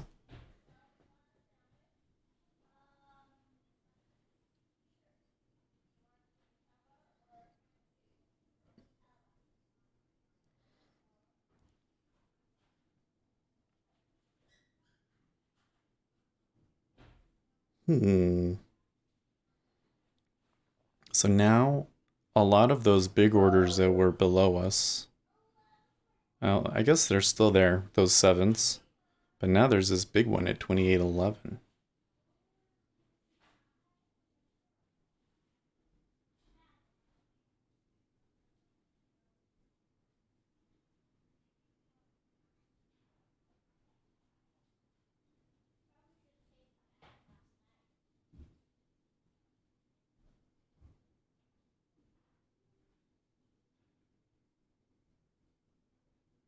Hmm.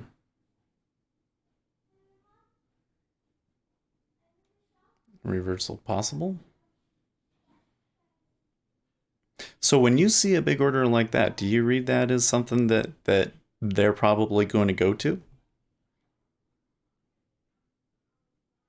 Because I feel like I don't really have a comparison to it in treasuries, but to me that's like a really bizarre order, and I don't think that you would put it there unless you thought that that price was going to get touched. You know?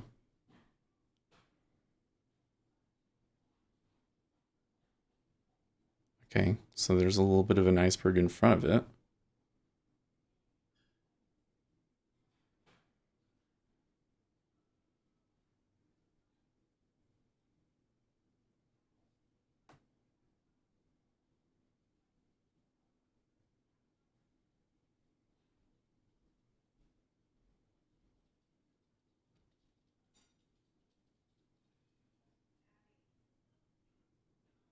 Too slow at high, hit the bid.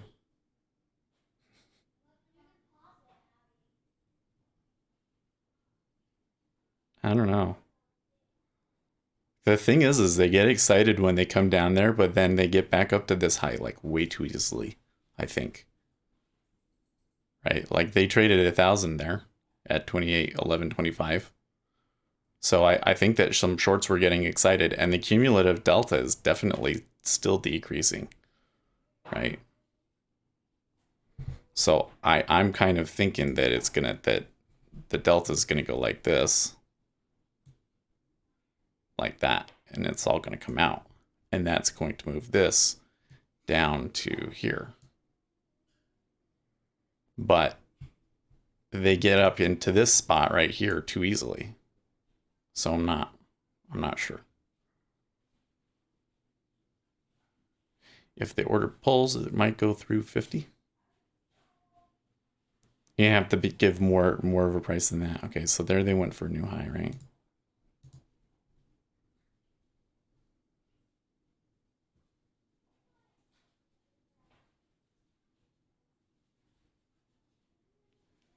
And Treasuries came back quite a bit from there. If they come back to 24 and I see something there, then I might want to take that long.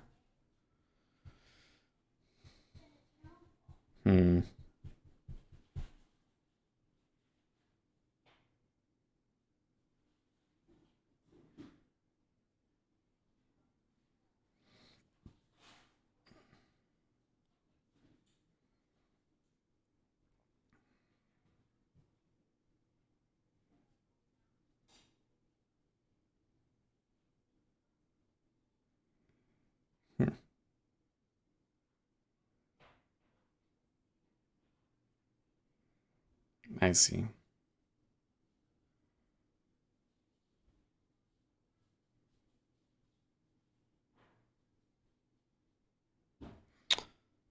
Hit the bid 28.1150 if hit 500 contracts. So why that price? Why not scratch or take a tiny profit and maybe sell at the top? I don't think that's a bad idea per se, but I'm kind of trying to avoid letting myself get like the itchy trigger finger, you know?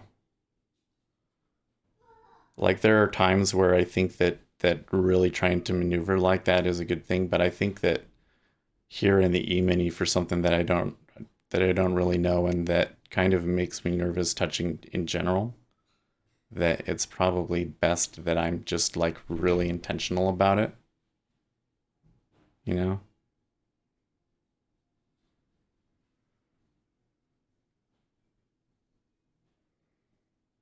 Now the thing is I've been in it for almost 15 minutes, so I think that I need to get just end it.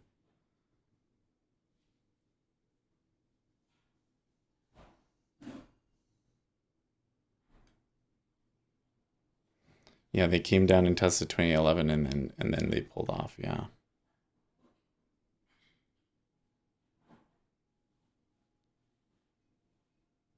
It was like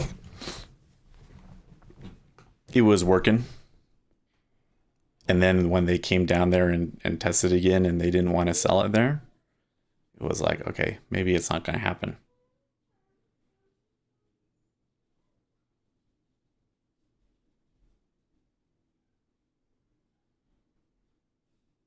Hmm.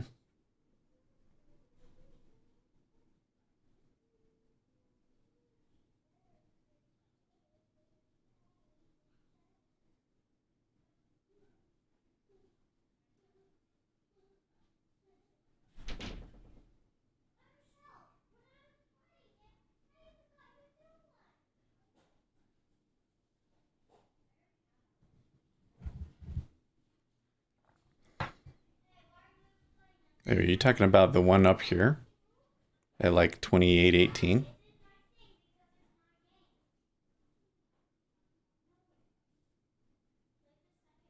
Less risk if it doesn't work, right? Yeah, I don't know. Those were the two that I wanted to take. I would argue more risk at the top, yeah.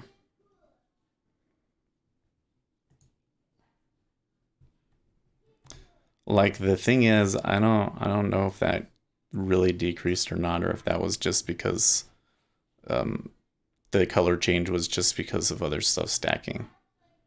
This is 1389 up there. I'm still kind of the opinion that you're not going to have a conclusive break of 2818 today. Like they might even go through it and like reverse, you know? I just don't think that the economic picture is clear enough to justify getting over that price given how tough it's been. Well, there's your volume rush. See, like this right here was like cumulative delta divergence between this and this. They pushed it higher, has to move higher on delta. You have to get a little bit of a rush in volume. I mean, I wouldn't trade AUS at all. It scares me, but you're going to be short instead of being short in the middle of the range. Isn't it better to short the top of the range? Well, yeah, but the problem is that It's the top of the range when you take it, and then it doesn't end up being the top of the range. Yeah? That's definitely what happens. Somebody probably got a margin call.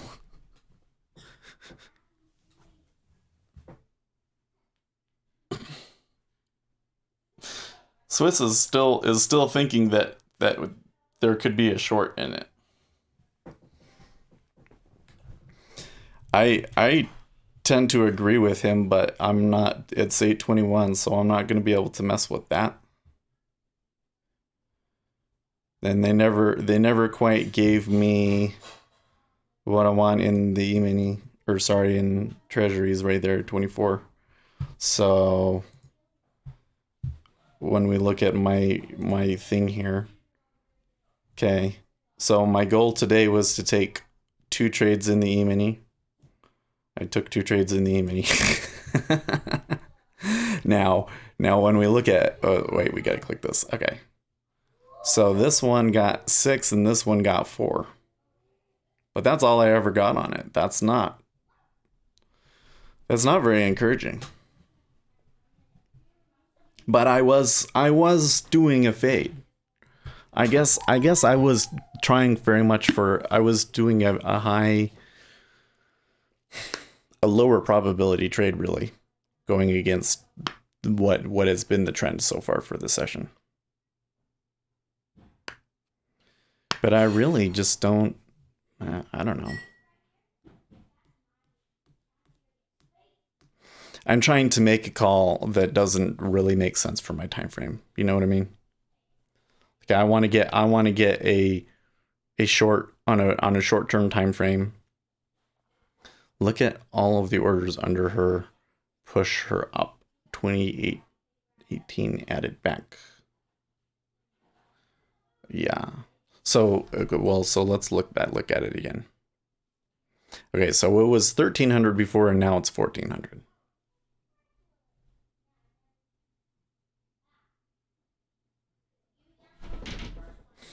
That now this thing right here, that little gap,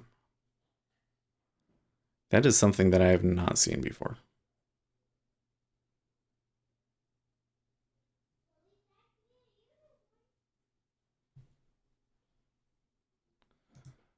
That is like, so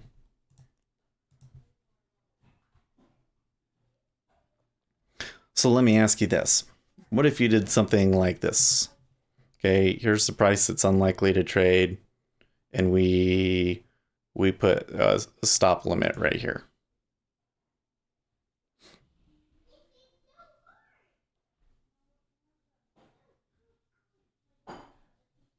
Is that doable?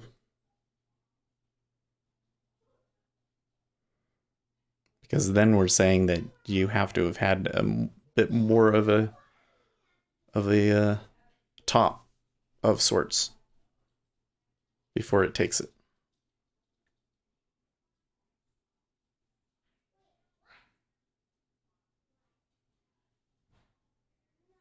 Example here, Locus. I would consider a short if price gets to the low of the macro range 1075 and then pulled back to 12 on weak buying.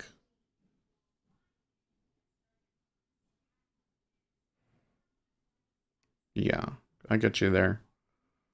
That one makes more sense to me. I think the thing was I thought that's what I was doing, but I in retrospect that's not what I was doing, was it? Because I did wait to see like some sort of a reversal, and then I tried to see if I could get my price towards the top of the range, but I had put it in too early, and so by the time I had gotten filled, we were probably just getting regular action. It wasn't really weak buying. I think I was too worried about not getting filled, and so there was mistake number one. Well, mistake number one was just it's a counter trend trade. I'm trying to make a trade that's not in alignment with my time frame. The trade may happen, but the trade in my head is really more of a swing trade, isn't it?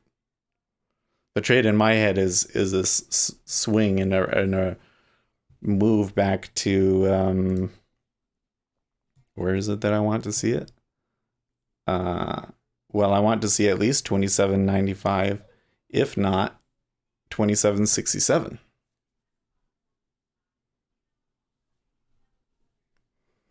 Hmm. Three big orders show up to push her down. Yes. Now we get that.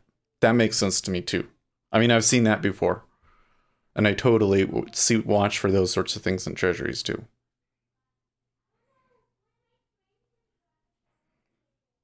And the orders underneath of it pulled. Yeah. The orders. Yeah. He says pull. I only said and the orders underneath. And I was like, well, they pulled. But I get what you're saying there. The thing that I think is funny about it is like, okay, if you think that that price is gonna go there and you want to buy it, wouldn't you put that in there? But then if they're pulling them off, then that means that they no longer like it long. You take it like right there. Is that 28.12 would be the spot to do it, right? If you're gonna take it like just straight out, like this is enough of a signal, I want to go short here.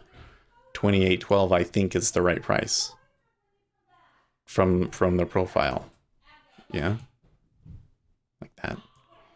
Children are being naughty.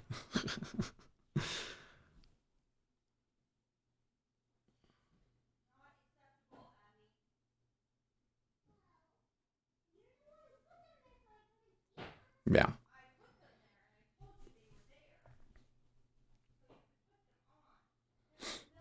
I mean, I think that with the big orders, there's kind of like a dual. It's like everything. There's kind of it's a double-edged sword because on one hand, you don't necessarily put an order there unless you're spoofing or you expect it to touch that price.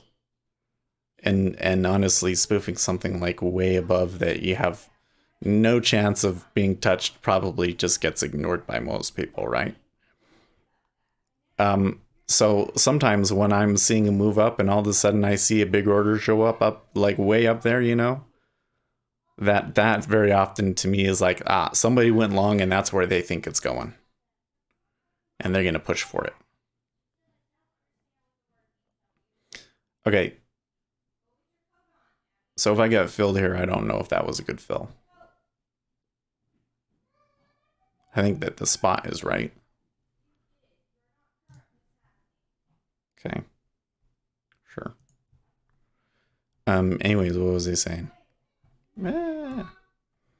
Anyways, so if we're sitting here and I see one show up that way up there all of a sudden, that to me is like, I think that they're going to go up to it.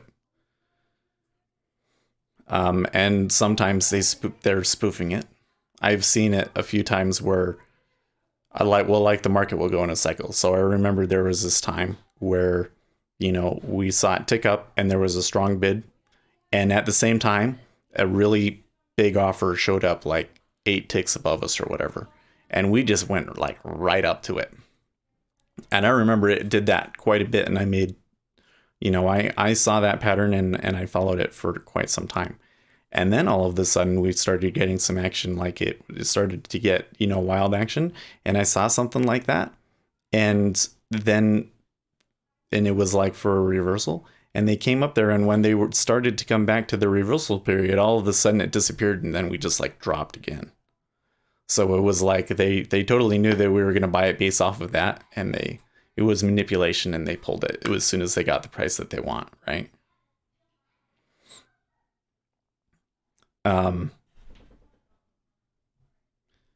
But then there's the opposite context, which is I think a little bit more of what we saw here and here, where they were thinking maybe if it comes down here, I would like to buy it. But now something has happened and they no longer feel that way. So something happened when it happened here. I think they no longer felt that way. Like, oh, it's not going to come. It's not going to come down here. It's just moving away from us. So I'm going to pull it. But then we had this come down. So they said, oh, okay, that's coming down a little bit too much. Maybe if it came to 2809, I might be okay with it. But otherwise, but now it appears to me that they're stacking up a little bit again down in here. So it may not be a great short anymore.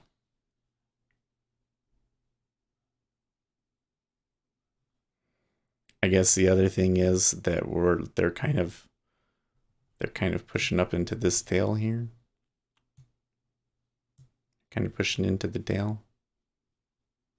I really need to see it down here.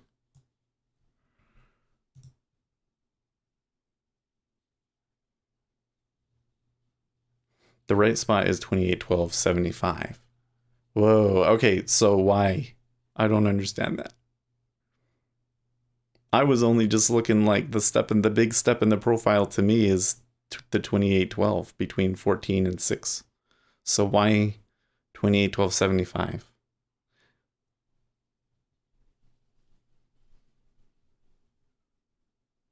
That would be a hard price to get so far, at least.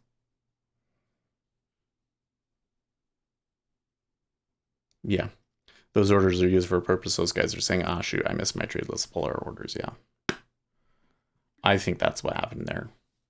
I don't think that seeing an order pulled that's always what it means per se. But I think in that particular context, I do think that's probably what happened.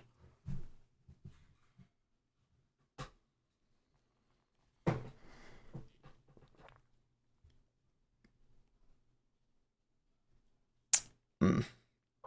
Oh, now you're saying that they aren't saying that.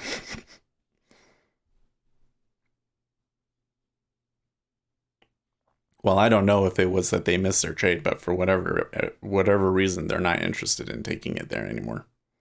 Or at least they're not interested in trying to show that there's support underneath of us.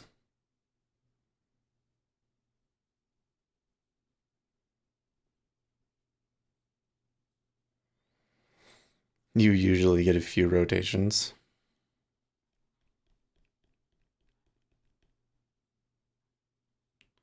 Well, there's 28.12.75. But they pushed through it. Like gangbusters. Look at that.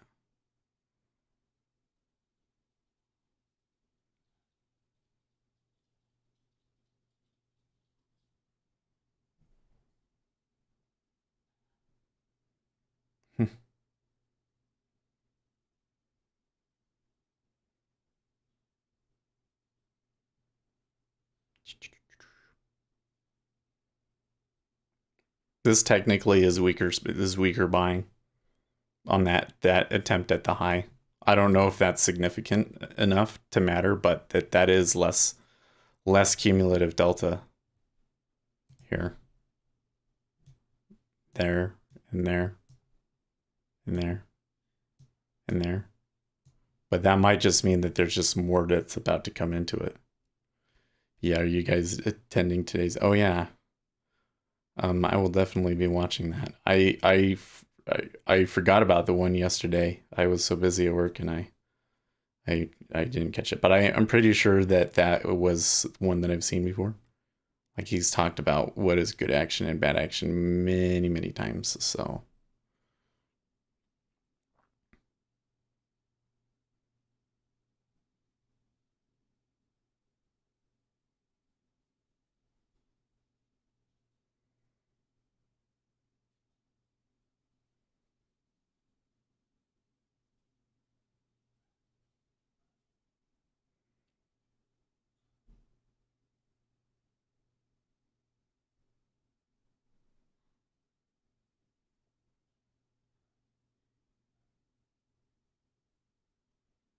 nope.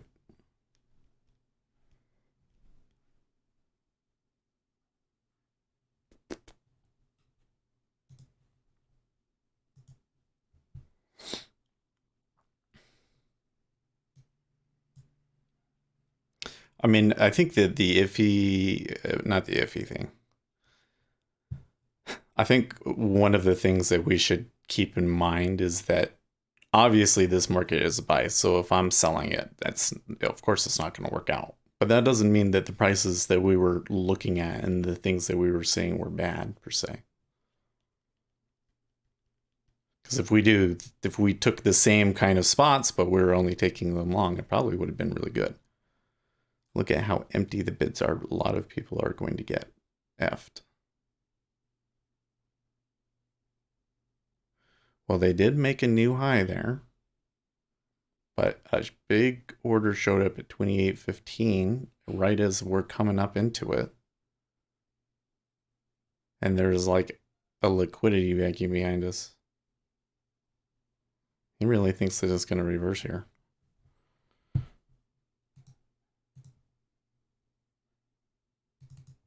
need to do this.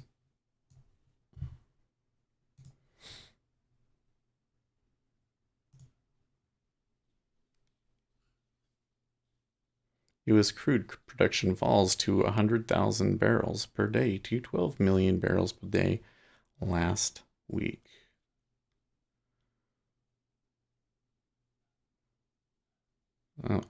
Crude oil inventories were you got a draw of 3.862 million versus an expected build of 7.069 million. So that's a pretty big change. Is oil moving off of it? It's moving much higher by about 30 cents higher off of that move.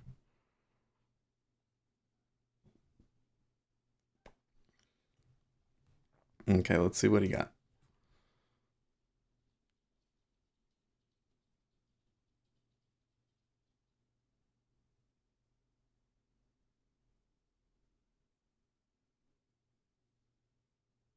Yeah, I got you.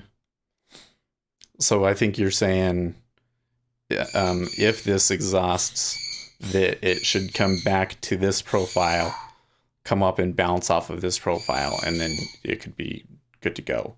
So you might be able to get maybe even 28.1350 or 28.14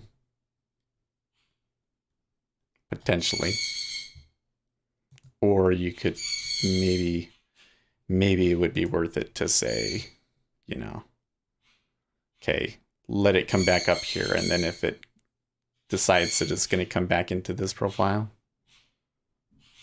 then I'll take it short.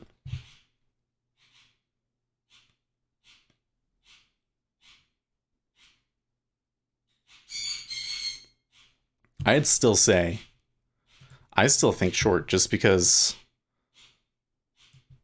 there's still a divergence in cumulative delta. And I thought that that was a pretty weak new high. A new high, but it didn't result in a new high in cumulative delta. There wasn't wide participation on that move up.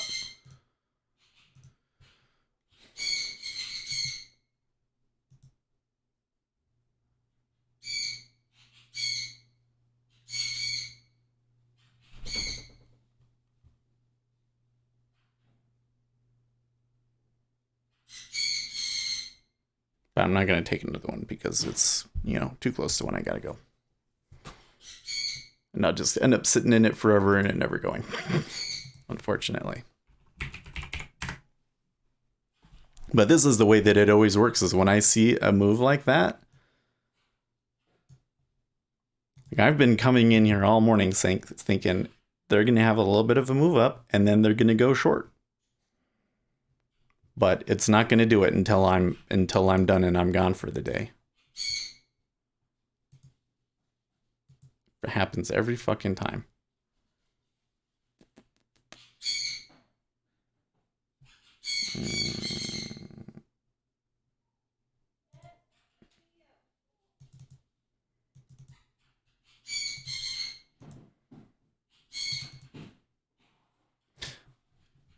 So we've determined that the reason why the baby bird squawks so much is because he likes my wife and he doesn't like it when she is too far away from the cage.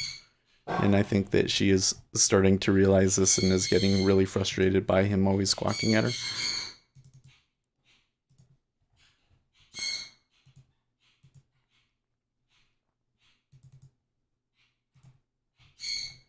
Dodge.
You also have to understand the speed of the market. Yeah. Well, so here's the thing. I don't want to stop trading treasuries, right? So in my mind, the trades in the E-mini either need to be something that I can set and forget for a really long time, so like a swing trade, or they need to be during a time, a certain time frame where I can get the routine in and say, okay, let's look for this turn in the E-mini and see if it does it, and if it doesn't, then oh well. So I think that those times are like between 7 and 7:30 my time, so just before the E-mini opens. So let's say 9 and 9:30 Eastern time, and then after 10:15 Eastern time, where there's sometimes reversals. So that's what I was kind of going for today, and I did get the 2 trades in there, but of course it's just long, so it didn't do what I was looking for. But like the speed of the market, I really don't understand.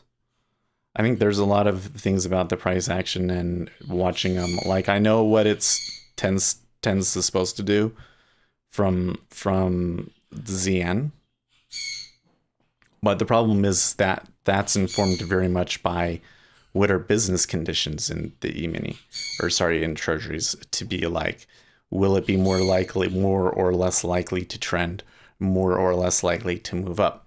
And I don't necessarily have those same sorts of edges in the E-mini at this particular time. I do have some based on volume profiles and things, but overall, you know, knowing the way that it's going to move based on the price action, I'm not so sure I've got that. I think that the one thing I do have in the mini is that I do seem to see spots and moments, because it's very often where I will take a trade and just barely not get filled and have it run away from me. And I've had a couple that I'm able to stay in for a long time. So I think that there's something there to work with, but I'm going to need a lot more edges to be able to trade this. And I'm going to need a much different, and I mean, it's not going to be the same strategy that you guys got, right? Because I have pretty narrow and specific requirements, right? The ZN matches my requirements almost perfectly. I'm coming over here into ES because I think that with the micro futures, it's a really good opportunity. And 2, there are some time periods where the ZN doesn't work out well for me, and I would rather trade the E-mini. And 3, because I think that we have some really good resources here, and that I could learn a lot from trading the E-mini, and it would grow our community trading the E-mini. But I have no fucking clue what I'm doing, obviously. Obviously. There's so many things about it that I don't understand. Or maybe not that I don't understand, but that I just don't have a feel for. Anyways,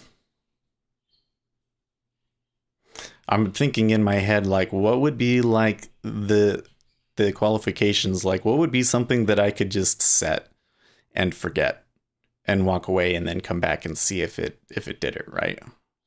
I think that it's selling this right here. But I can't do that one. But let's just say, for the sake of argument, even though this is not going to be realistic fills or anything like that, but let's say for the sake of argument that if it goes below 28.10.25, that I want to go short with a 5-point stop, so for the new high, and a 10-point profit, so that it will go back to 28, and that'll be like my swing trade. Yeah. So you're my witness as I said that. And if I'm wrong, I'm wrong, and if I'm right, I'm right. And we'll keep track of that one just as example swing trades to see if just make sure that I've got everything like, no, I don't have one like that over here. Okay, cool. That will be like my first swing trade that we can track to see if it's worth it for me to swing trade the E-mini.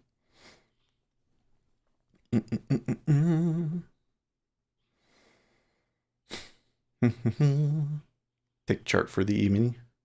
Nah, you know what? So I do a tick chart for the E-mini. Yep. See it? It's a tick chart.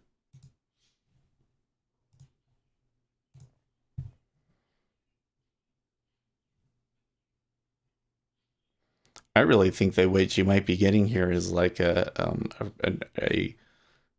extra bearish head and shoulders pattern here.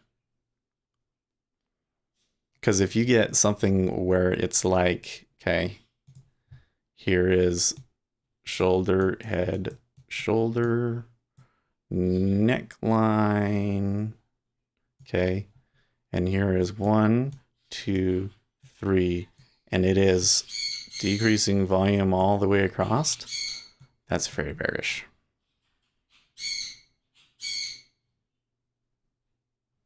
That's very bearish.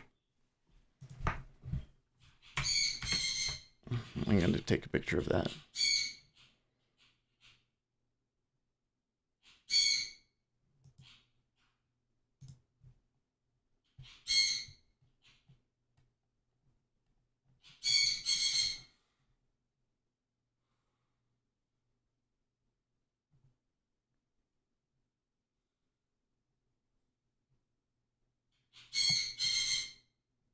Oh, you got to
they just decided to go up to a new high.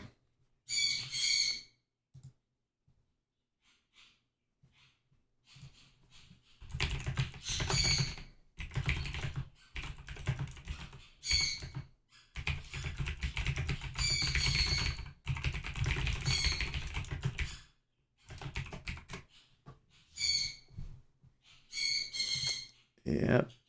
All right, well, I'm gonna head out, but that was pretty fucking hilarious, wasn't it? I was like, I see it. It's doing it. And then all of a sudden, this buying just comes out of nowhere and takes it to a new high. So I wouldn't have taken it until it broke the neckline, but it never broke the neckline.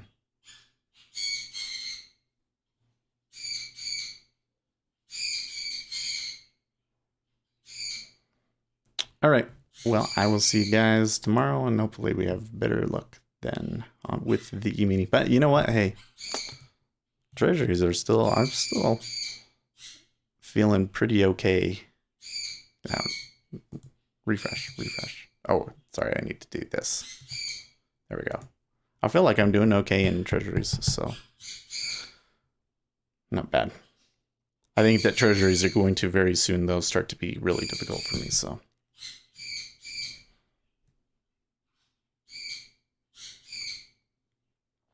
Did the offer stack above? You know, it kind of looks to me like there was no change throughout that whole range, and they just bought it up and just blew right through it, man. and really, that buying happened like all at once out of nowhere. So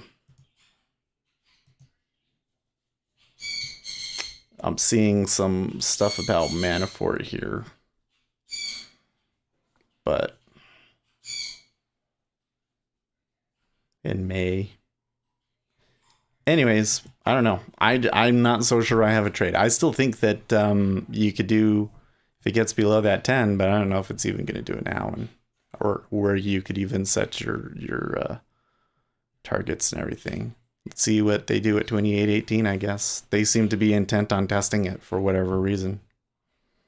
So, but I'm still super skeptical.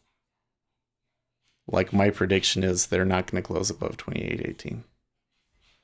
So if I'm wrong, then I'd say that's really bullish. But yep, I'm still yapping. So I will catch you guys tomorrow. In the meantime, stay profitable.